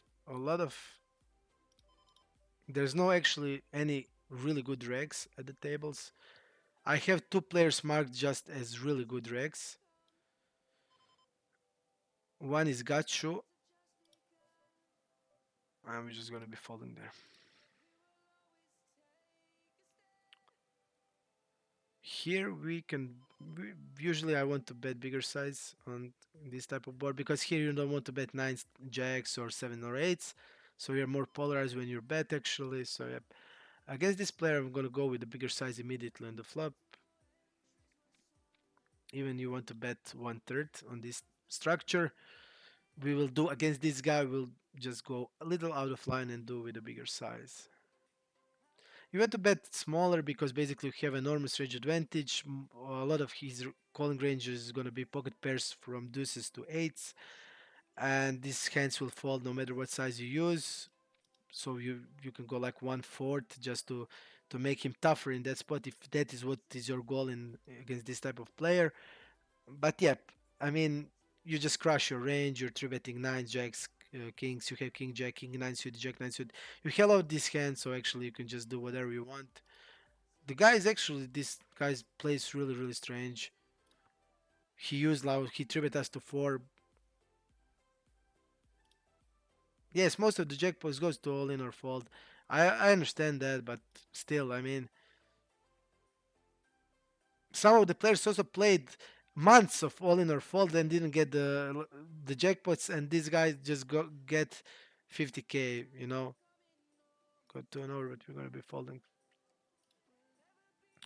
I'm just gonna mark him as a weaker player just based on his stats, based on the way he plays. A lot of random stuff. He 3-bet us with King 9 off, Big Blind versus button, and didn't bet the Ace XX board. He goes to the showdown with King 9 off. and then suddenly he three bets us with this size from 2.5 to 4. Yeah, falling king 9. Yeah, but I mean, you actually Boylock Holden says that Holden players rarely get anything. Yep, yeah, I agree with that because, but I think that's like made like that. They make it like that. So I think shady work is there. Do you pay tax in Croatia? Yeah, I have my business in Croatia. I'm selling also my huts, and yeah, I pay taxes in Croatia. But just regarding poker, there's like basically poker is not regulated, and you just winnings from your. We have the Croatian poker site, and through that site, I actually pay tax, but it's still basically gray. You don't need to do it if you don't want. But I that is basically the reason why I play on Super Sport Poker on Croatian poker side because all my winnings from there it's clean. You pay tax, you pay everything, and yeah, it's clear. So definitely, it's gray area. You can avoid it, but it's just matter what you want to be doing it. And for me, I think it's just better to be like this. We're gonna be tributing here and here. I'm gonna be calling against this guy. Just think how our range looks like. We have here pocket jacks a lot, pocket tens, pocket nines. We have pocket eights. Just a lot of our range still wants to be calling now. But he used this big of the size. I'm a little confused what that means. This turn is actually way better for him because to half of the pot we are not floating ace queen. We are floating ace queen of diamonds, and if we have ace queen with a hard blocker, and that's basically it. And now it to me looks like a pocket queens because he would be bluffing on this turn always. Okay, he has jack 10, great. And wow, not that great. Not that great. He should be betting this 10 jack on the turn with 1/4 size. The turn is actually favorizing him, and he shouldn't be ever betting this size on the flop. So the guy made mistakes on every street. Now he's checking, we are jamming. I thought now that he's checking like he's checking trap, and he actually has this. Yeah. We're gonna go with an orbit on the turn here.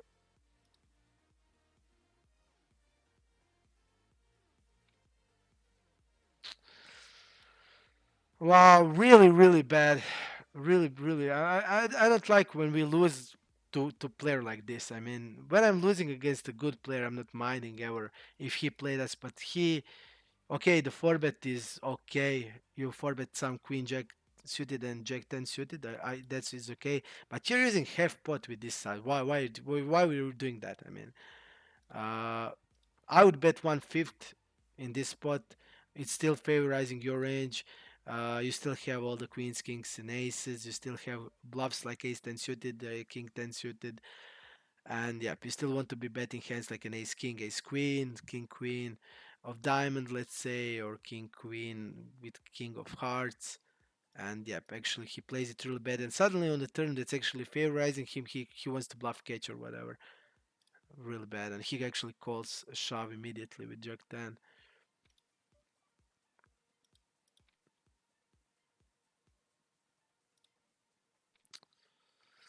What is the worst? We are actually running really much below EV. I mean, we are winning and we have a nice winning session, but we lost like 5 bad beats, and two of them were really big ones. We had the straight on multi-way pot, 342 blinds. We get it in on the flop, and we didn't hold on. Three-way all in, 342 blinds. So around 5 big bad beats. We didn't get one. We didn't gave any bad beats. Yep. So I don't like to be losing against this type of player. Yep. When he plays the hand completely wrong from the flop on the turn, and he gets the win.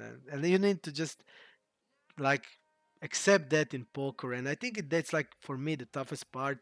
I mean, when somebody overplays me, I just go, well done. I mean, well done. I'm just gonna see, admit you did great. You overplayed me, well done. But when somebody like plays like shit and wins, that's what's tilting me actually. But on the other side, the talk is good. A lot of good talk today. I really enjoy when we have really nice discussions. And yeah, who didn't just go to Discord and add, I will today after the session I will post the graph of the session, and then I will just write who is the two winners of today giveaway. We are still we are still we are still we are still on. We are still on, and yep, really a lot of interesting questions. For me, just one question. It's not poker related, but it was really really sick. Who would win, Khabib or John Jones, if they are the same weight class? Number one for now, and I don't know. I really don't know who would win this battle. I mean, if they are same category, so same weight, and they're fighting each other, I just don't know, man. Insane question. So that is my favorite overbet.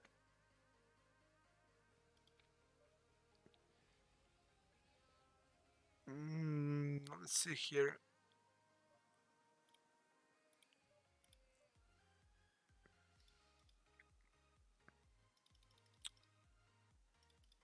Overbet,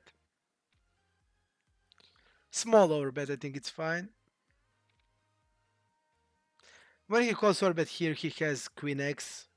This type of guy, he's gonna have it, or he's gonna have draw it.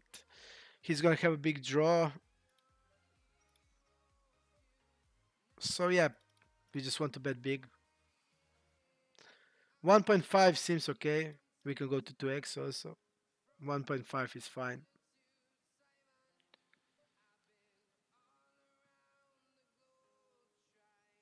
I'll just go 1/4 actually against him. He's really really passive, and yep, I'm really betting my hand, and I'm gonna go with smaller size here. I think it's fine against this type of players. Is something I like to do. I think it's really really worth it. Ace Queen, we're gonna be calling.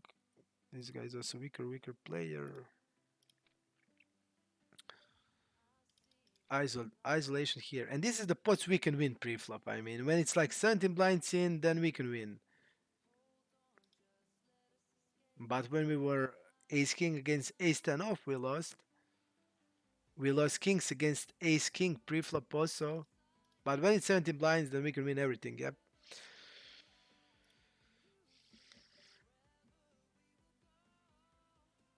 We just immediately gonna start with bigger size.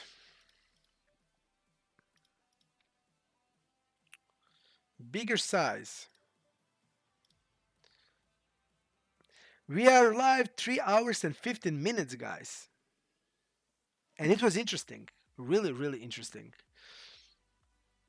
I just need to see also who did say about John Jones. I think it was Mosel, I think. I will need to see. I need to see definitely. Just to see who is the first in the line.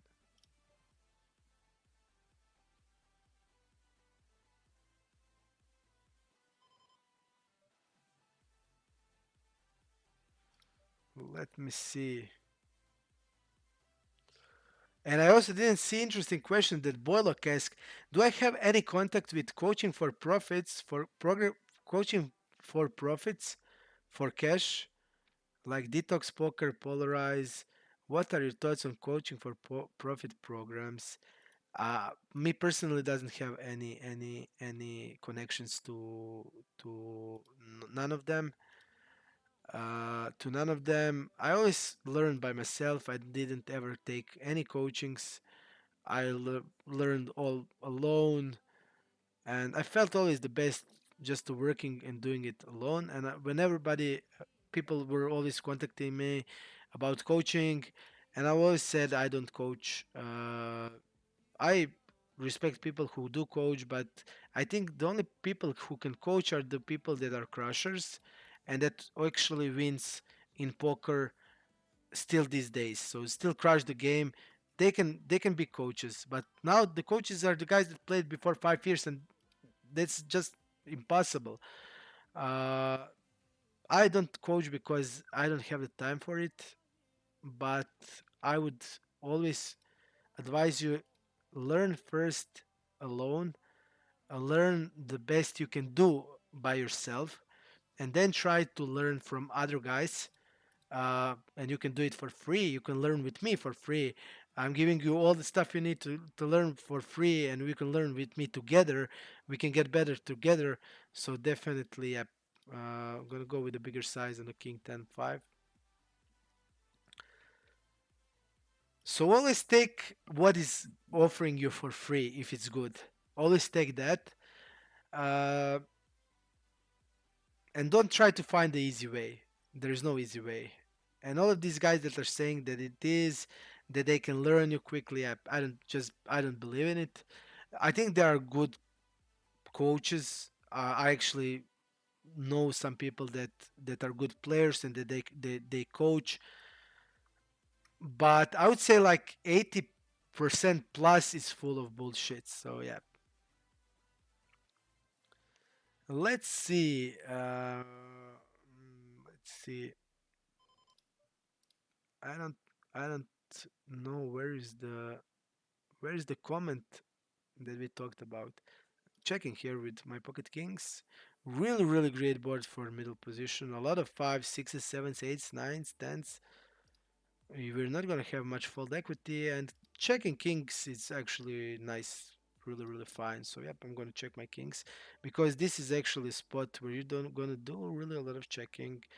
When he steps this size, I'm just gonna see what he generally does with this size. Uh,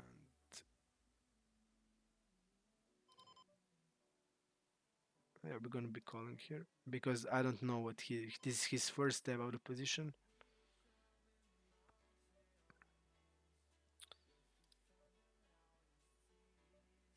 We're just gonna be jamming now.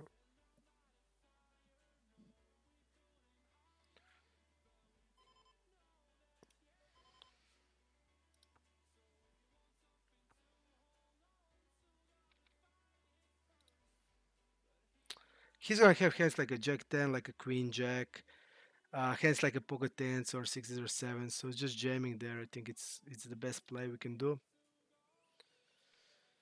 Well, I'm trying to find. I will try to find it later. I'm not sure who asked that question, but for me it was the question of today. Really interesting. So the question doesn't need to be related to poker. It's also good if they are, but it doesn't need to be. We are talking about everything and everything. So yeah,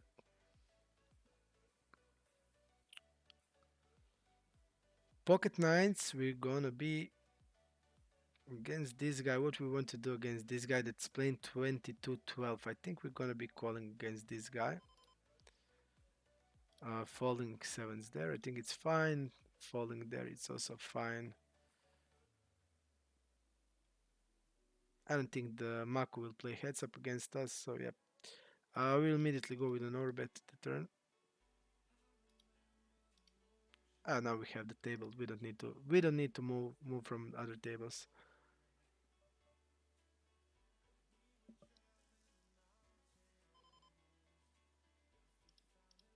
I'm gonna go block, and actually I'm gonna go 20% block. We are still getting value from kind of like an ace five, and I don't think this guy will turn it into bluff very often with his aggression stats. He's wrapping a flush here basically, and he can have pocket sixes.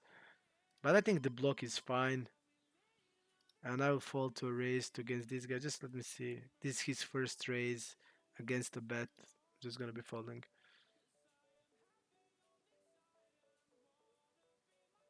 So Branay won. for now. Branay or Pornit. Who?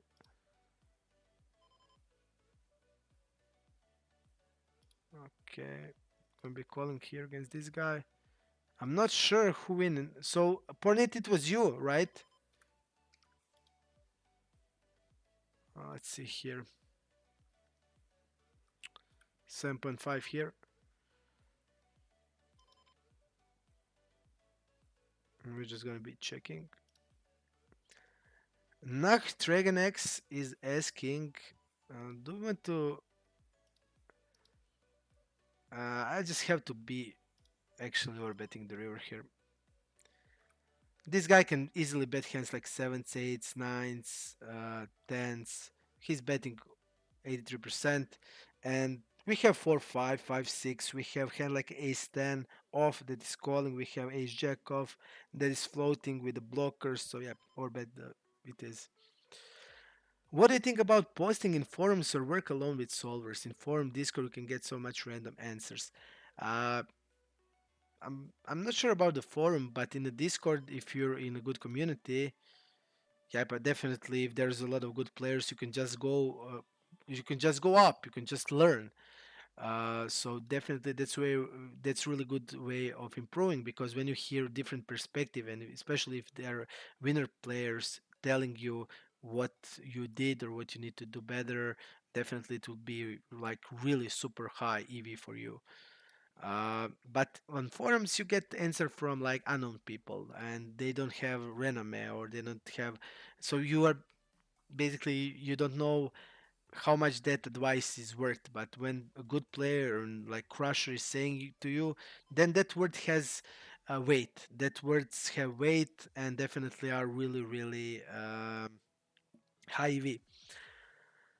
Definitely also talking about poker strategy general and about strategy in poker. Uh, just talking about it, just going through thought process of other people, it will get you really, really high uh, amount of knowledge of other perspective of maybe things you didn't ever notice. So definitely great thing. I also really like that way of learning.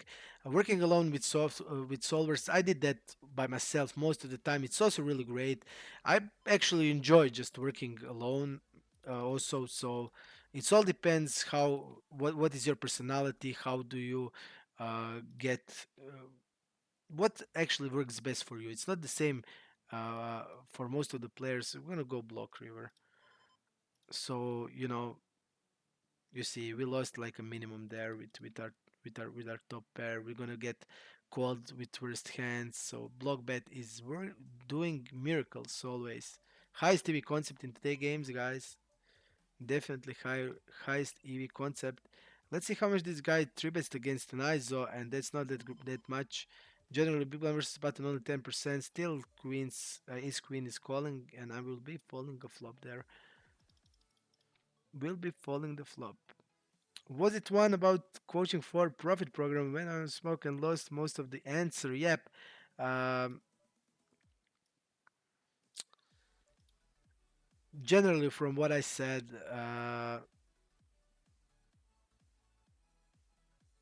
let's see here. I'm still gonna be checking. Basically I said that I'm not that big believer in it. There is, I would say 80% is shit and 20% is real, and you just have to be lucky to see what what and where you want to be putted. I always prefer just we're gonna be calling there against an unknown guy. When we make a squeeze and he's showing, we need to give 27. So yeah, we're just gonna be calling it off. So actually, from what I mean, just first try yourself, try your hardest yourself, try to see a free content because always there's some really good free content available. Uh, you here with me, you get the free content, and on my Discord there is really a lot of good players, good, really good crushers. There's also players that play higher than me. there is a mix of like high stakes, medium stakes, or mid stakes. There is also good MTT players. One of the best MTT players in Europe is with us, and everybody will always give you help. Will I mean I will always answer whatever you ask. I will be answering always, and a lot of other guys will, if they have something to add. Yep. So definitely, it's worth. It's definitely worth. If he checks, we're betting the river for value because I don't think this guy's floating a Jack X, and we still get value from weaker pairs. Porny, just tell me who did say that about Jones and Khabib if they were the same. That I don't need to look it anymore. But I think I don't know why I thought it was somebody else. Not sure. I'm gonna actually be calling. We have the weaker player on the small blind, and this player on the big blind is not squeezing anything. So actually, it's fine. 459. I expect really a lot of checks, maybe even check range. We're gonna be starting with a 1/3 bet. Uh, this guy check folds really a lot. 75% of his check. He's not check raising anything. He's check calling with hands like an overpair on the 486. Um, I'm gonna go with the call. We can go with the three bet on the flop, but against I want to do against the players that had a lot of bluffing range.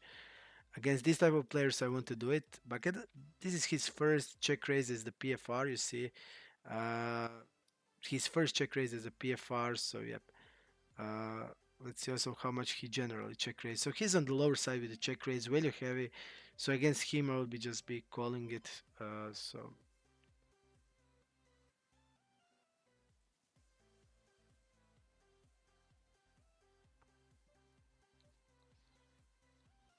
and this is like really awkward spot because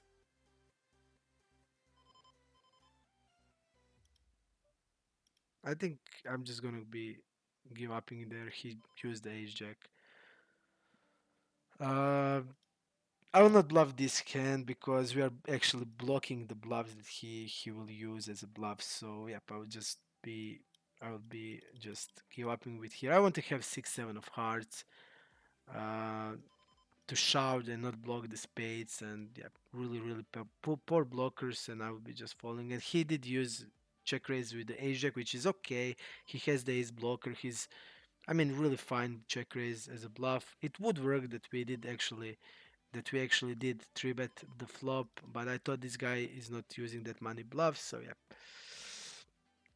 Unfortunately, yeah, unfortunately it didn't pay it off. If we did, if we actually did, if we actually did 3 bet the flop, it would work this time without problems. So yeah, overbet or and we're gonna go big size here, and we're gonna go overbet here. Block bet or overbet is our turn size. There is no in the middle. And we need to give up on table number one.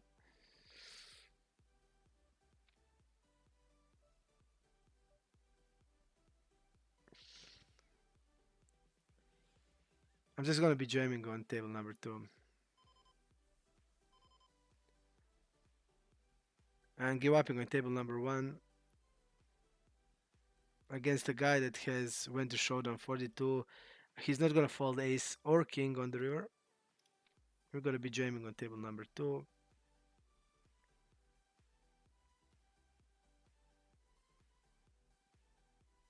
If I'm bluffing here, I will just go all in.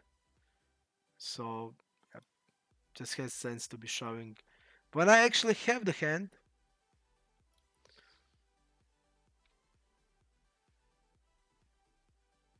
yes, who did right?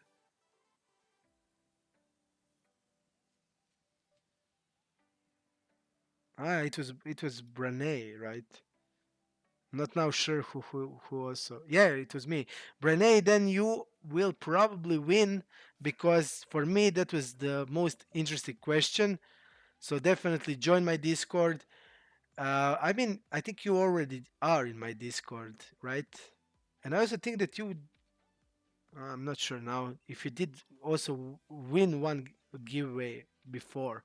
Not sure, but definitely it was like for me the most interesting questions. The questions that I was like never ever thought about it. And when you asked me, I didn't even know what to answer, and I still don't know. And it's really interesting. And yep, I will reward this type of. I mean, it can be about poker. It can be about anything. So yeah, for now I think you are sure that you won something, that you are alongside the winners. So 15% from this session and $66 from the previous stream. It can be around 200 to $300 of a giveaway. And if we split it on two, it will be around 100 to 150. And because there was also a lot more interesting question, maybe we'll do it on three-way. I'm not sure if there will be now a lot of interesting questions until the end. I will definitely also try to split it to more people because today actually there was really a lot of good talk, and I will be try to always be rewarding a good talk, good discussions. Yeah, it's just the way it is. Gonna be folding pocket force. Player is calling and he's calling basically everything. We're gonna go 27.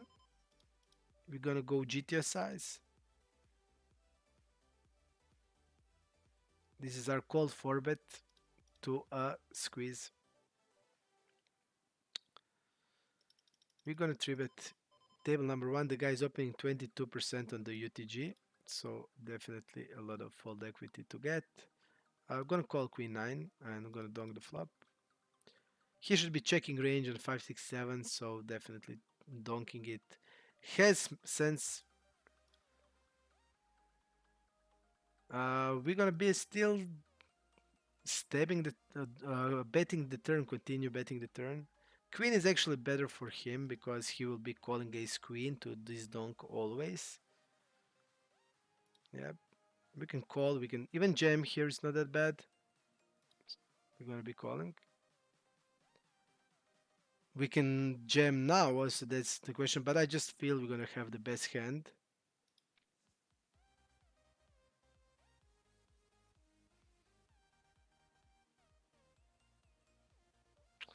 I'll be calling here, guys.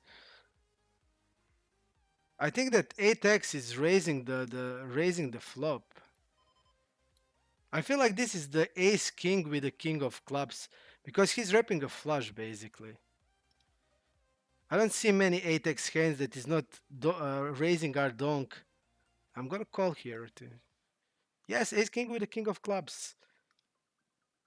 Really what it looked like. 6.5, guys. We just read through the guy.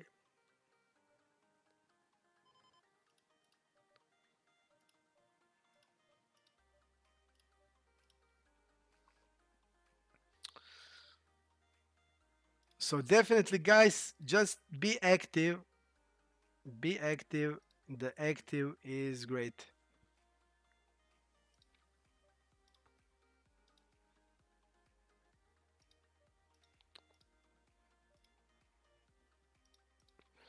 And learn with me. All my goal is to learn. Just to learn. Learn and get better and better and better. We're gonna go 1/3 board which is connected, really good for the button also.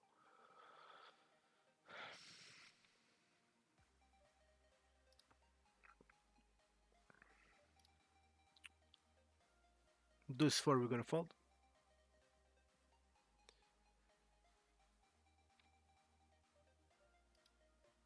Let's see the other comment which was really interesting. Let me see. Hovitzer had a few really nice comments.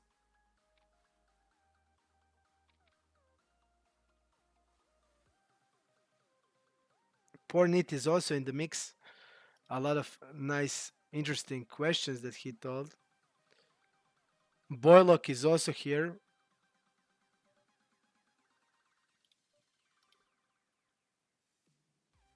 Mosel is also there. Mosel is also there. Mosel is also there. Mosel is also there.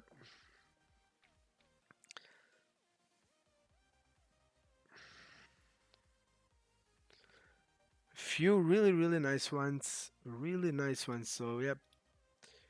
Stick with us a little more and then we will choose the winners.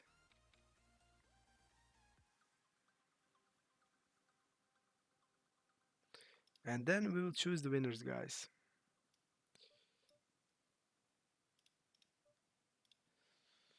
We are folding, folding. Opening ace 5, which is standard. Opening this 4 suited. Checking, which I also think it's nice. 9-10 off. We're gonna fold.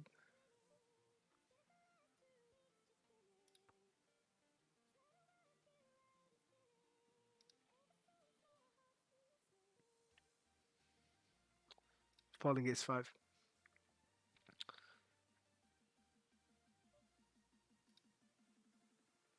King knight. We're gonna be betting. Thanks, guys.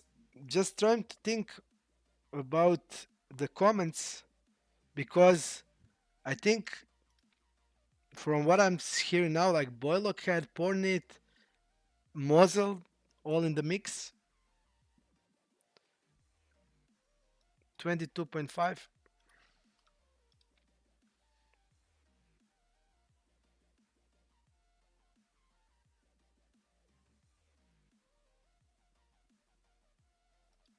The guy is also tributing really a lot.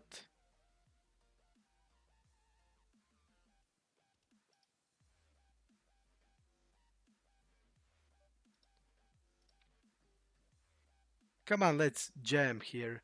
So the guys can get more money. Ah, you didn't win yet. Okay, Brené, just join the Discord, man, and you will be winning.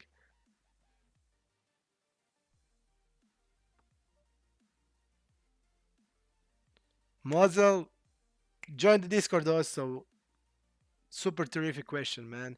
How to raise a child in our digital age? You can be a good parent, but movies, music, social networks, other people also influencing. Keeping track of everything is almost impossible. That is the $1 million question, man. And yeah, this this question is just have to reward. So Mosel, get back to the Discord, man. You're gonna be also winning. Notary Ayrton says, I would say Khabib because statistically he didn't lose any fight, but didn't Jones didn't lose also. He never lost, guys. Rich Fish, man, hello, where are you? Long time I didn't see you, man. Didn't hear from you. Didn't see nothing from you. So Jones didn't lose also. Jones didn't lose also. He was disqualified. That's why he has one loss. He disqualified because of the elbows. Yes. And to answer the really interesting question, how to? I mean, it's question that it's like really hard to answer. From the one perspective, you just have to give your child everything. He will have friends. His friends will go to the TikTok or social networks, and if you don't give him opportunity to, he can be abandoned from the his friends and stuff like that. But I think you just have to give him the values. Like if you're religious, give him the values from religion. If you're like really into the moral stuff, give him the best of of you and your wife. I would say like that's the case. You want to give him the absolute best that you can give him. I think actually here I would just bluff my fives and I'll go with an orbit. He's gonna have better hands for sure. I don't see that fives we're gonna be winning on showdowns. So yeah,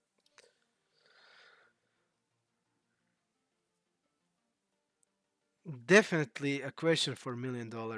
I think just you need to give best of you to your child and just listen always to you what you in your heart feel that is the best way for your child.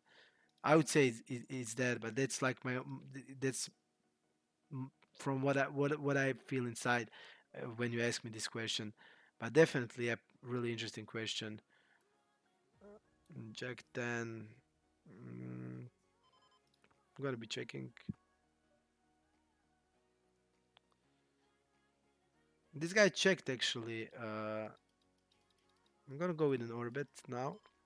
This guy actually is capable of checking pocket sevens here, so yeah, our hand blocking pocket tens that he would actually be stabbing, but yeah, it's really nice with an orbit delay cbit line.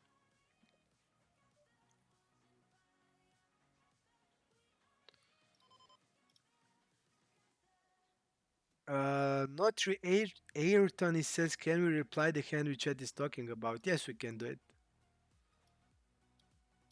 We can do it. Okay, let's see. It was really interesting hand actually. I would say really interesting.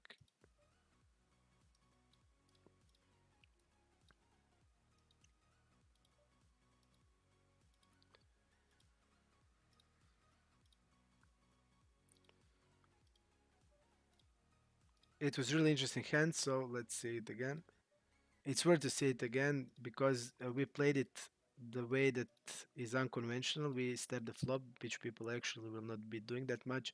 But actually, this is a clear donk flop line because our range is really strong. We have all the five, sixes, sevens, eight, nine suited, four, five, four has like four, five suited, six, seven suited, five, six suited. So our range is crushing here, and we decided to donk. People will actually first what the weak reg will do if he has an orper, he will just go and raise it here. He'll maybe call aces, but he will not call kings and queens or jacks. He will not be calling hands. So hands like an ace eight, he will just use as a bluff raise with a lot of equity and blocking the straight. So we dunk the flop and the queen turn. We still are betting for value. We're still betting for value. We're gonna go one third block here. I think it's fine. And he raises now, and now he says, "Okay, what are you now raising still?" I mean, um, this river. If we bet block, we are repping king 9 and king 10, which is actually fine. We can do it.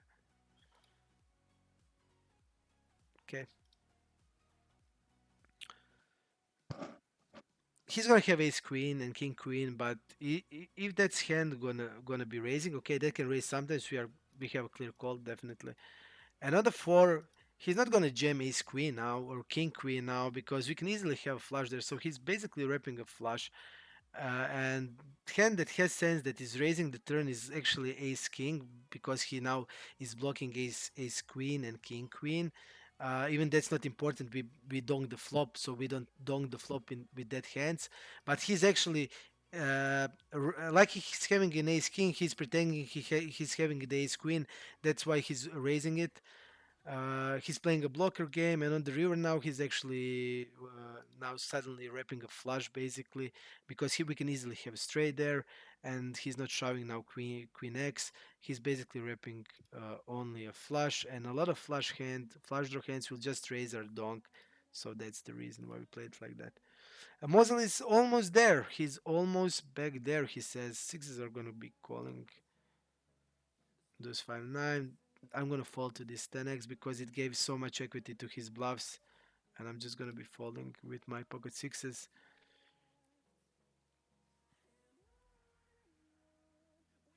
Yes, he Bullock says about the John Jones. He smashed the guy. He was just.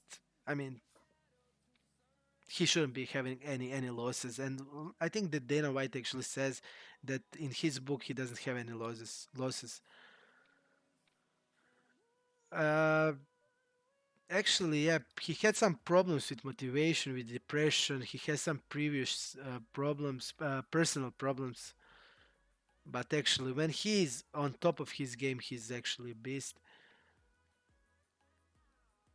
So definitely one of the greatest of all time. Is he the greatest of all time? I don't know that, but I would definitely like to see Stipe beat him. Even I like Jones. Stipe is still my favorite in that contest. Stipe has the heart of the lion, heart of the big lion. Stipe has. I don't know like anybody that has such a big heart as Stipe does, and I really would like him to win and get one more fight against Engano, and then that he wins against Engano and just calls it like done, just retire, and he would then be like legend like Emelianenko, like Mirko Krukap in my book. We'll bet the turn. We still have hands that are stepping like 8 9 7 9. We use one third. We can easily step 9x there. So yeah, we should probably get bigger size on the turn, but I think also this is fine because the guy's actually overfolding. So, and I think our hand is actually too street. Yep, I'm gonna check the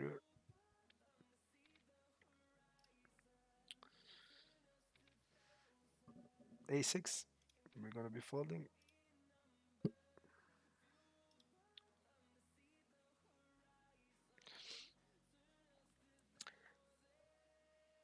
Guys, 12 more minutes and we're gonna call it a day. It's gonna be 4 hours. Even we can, I mean, I feel good. I enjoy playing.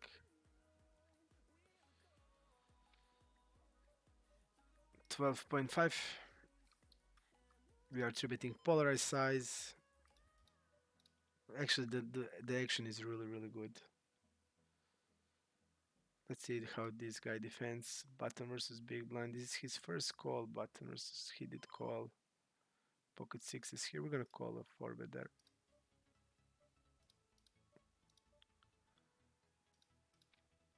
Monotone board.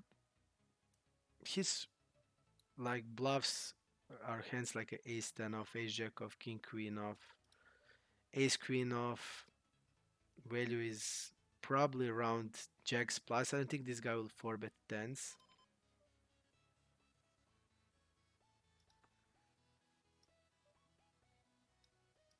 We have the call on the flop. This is flop C, but we don't know the rest.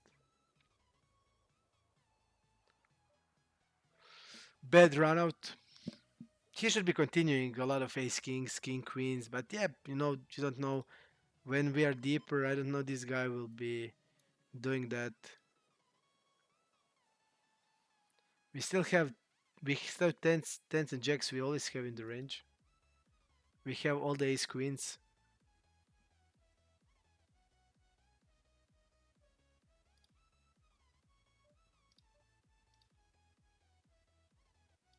And this guy is actually not good.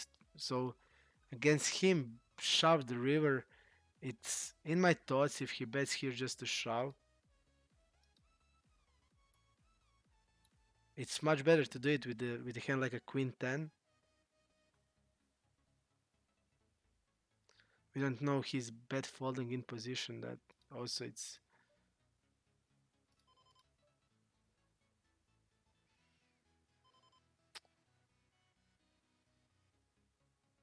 yep. And I mean went to short on 13, and he shouldn't be ever blocking in position. I don't think this is the size for ace queen. So he's saying that he has ace king actually.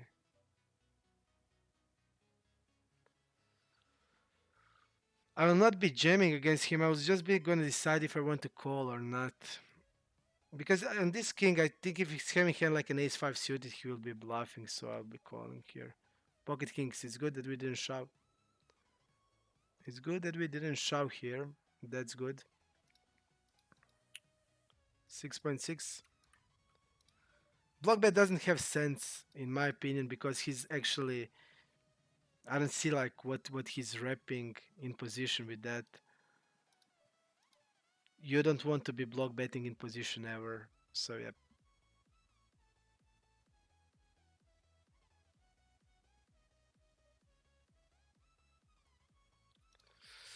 Model says I'm very infuriated by what is now fashionable among young people. Idiot music propaganda of consumerism. I agree with all of that. Yeah, we are in really sick. I would say really sick times. Because I'm the child from. I was born 86 and I'm the 90s child when the world is completely different. I was always outside. I didn't have like any time to be inside the house, and people are now always inside the house. Um, and yep, this like TikTok or Instagram, it looks really idiotic, and the music is starting like that trap. I mean, I was listening to rap and hip hop when I was a teenager, and still now I really like to listen to that type of music. And when they're now like having this trap, I mean, it's so gross. I don't know what to say. It feels really unnatural. It's just I would say really tough times, uh, and really questionable times are coming. And yeah, I'm actually concerned what will be happening. But yeah, this tick. I mean, the younger kids are the ones that are in danger, and yeah.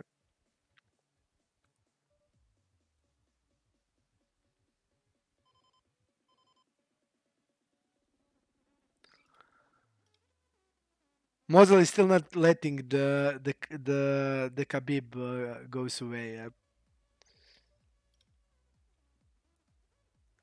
Yeah, but Khabib is like the guy that has so much courage, so much like moral values. He basically quit when he was on the top of the world. He could make hundred of millions more, and he just didn't want to do it. So he has my like deepest respect, and he had also the lion heart when he was fighting it. Just just just a pure warrior, definitely. So if you change, so don't change Mosul, don't change your mind. Just let the Khabib be Khabib, and that's it. I mean, when he bets like that, like what is he repping? I mean, in my eyes, like he's repping probably King X. Ace Queen should be betting bigger, and usually in position you don't want to see block betting ever. So I just don't understand what he's actually doing. And I would say his bluffs would be hands block on the river. I would say that his bluff, if he's having hand like Ace Four suited or Ace Five suited, and he just doesn't want to bluff big against me, he would use this like idiotic size and block it in position, because there is no sense. You don't get. I mean, why would you go with one third on the river? I would like on that river if he bet bigger. I would probably fold Jack nine. Uh, and I didn't want to just. I didn't want to shove as a bluff there, which I could have done it, but size didn't have sense, and that's why I didn't do it because he's also a weaker player, and yeah. I mean, kings are also bet on the turn. He needs protection, and he can check some aces, but I wouldn't check kings ever. I'll actually go with a check because I still think this is a two street hand, and now I'll just go with an actually big bet. I'll go with a pot. I'll go with a pot on the river. Okay. So basically, bluffs would be some random hands that four bet bluffed. Hand like low ace six hands, like ace four suited, ace five suited, or ace seven, ace eight suited, or like that type of hands would be actually bluffs. like cheap bluffs that he doesn't want to go to the showdown, and he knows that king is better for him. Uh, Actually, this type of hands.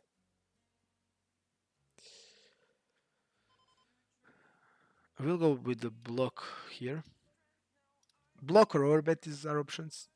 Only options we have actually. Yes, Habib actually did. He did wrestle bears when he was young.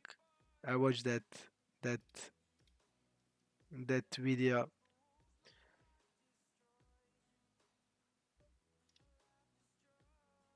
I mean, he just had so much love for his father that everything else, when his father died, anything else didn't have any value to him anymore.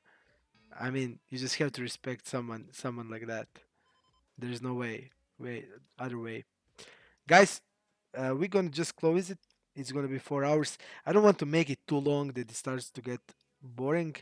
Um, I will tell you what I've decided. We're gonna see how much how we finish the session, and then we will decide what we want to do, because there was a lot of good comments, and I actually want to reward every single one of these guys that actually were with me all the time. So we'll see how we went. We'll see how much money we have to to to give, and we will then think. I will then decide how we want to split it up.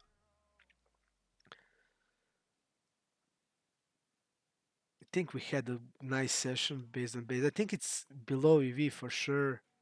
Yeah, but it's quite a lot below EV. After we finish, I'll show. It's quite a lot below EV, but it was really nice session. We played really good.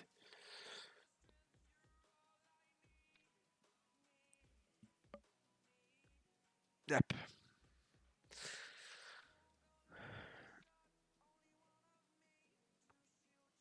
So we will then split the money, and it will be, I think, more than $200 to maybe 230, 40 to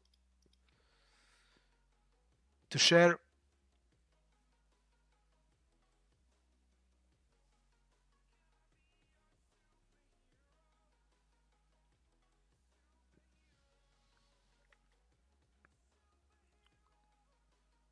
This guy calls really a lot, but it's all hands that are actually calls. Okay, guys, let's see how we went today. I think it was a nice session. Let's see. Let me just see. Okay, just try to like this. Okay, so we're up 1052. We should be up 1544.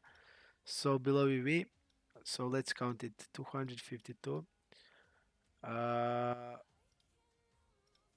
15% is yours. So 157 plus 66. 220, $234 we are splitting today.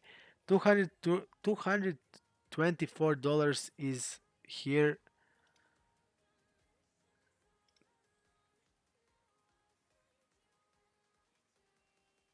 to share. First winner, we said Brainay, we said Mosel. I'm gonna reward Boylock also. That's three, and we'll do one more. So we let's see, two to four against four people, 56 to everybody. I think 56 to everybody is to for the guys that were active, ask so all sorts of really interesting questions. So Boylock, Mosel, Brainay, and Pornit. Everybody gets $56. Um, we will just we will just we will just picture the session and put it on our Discord. You just let me know where you want your money to be at, and that's it.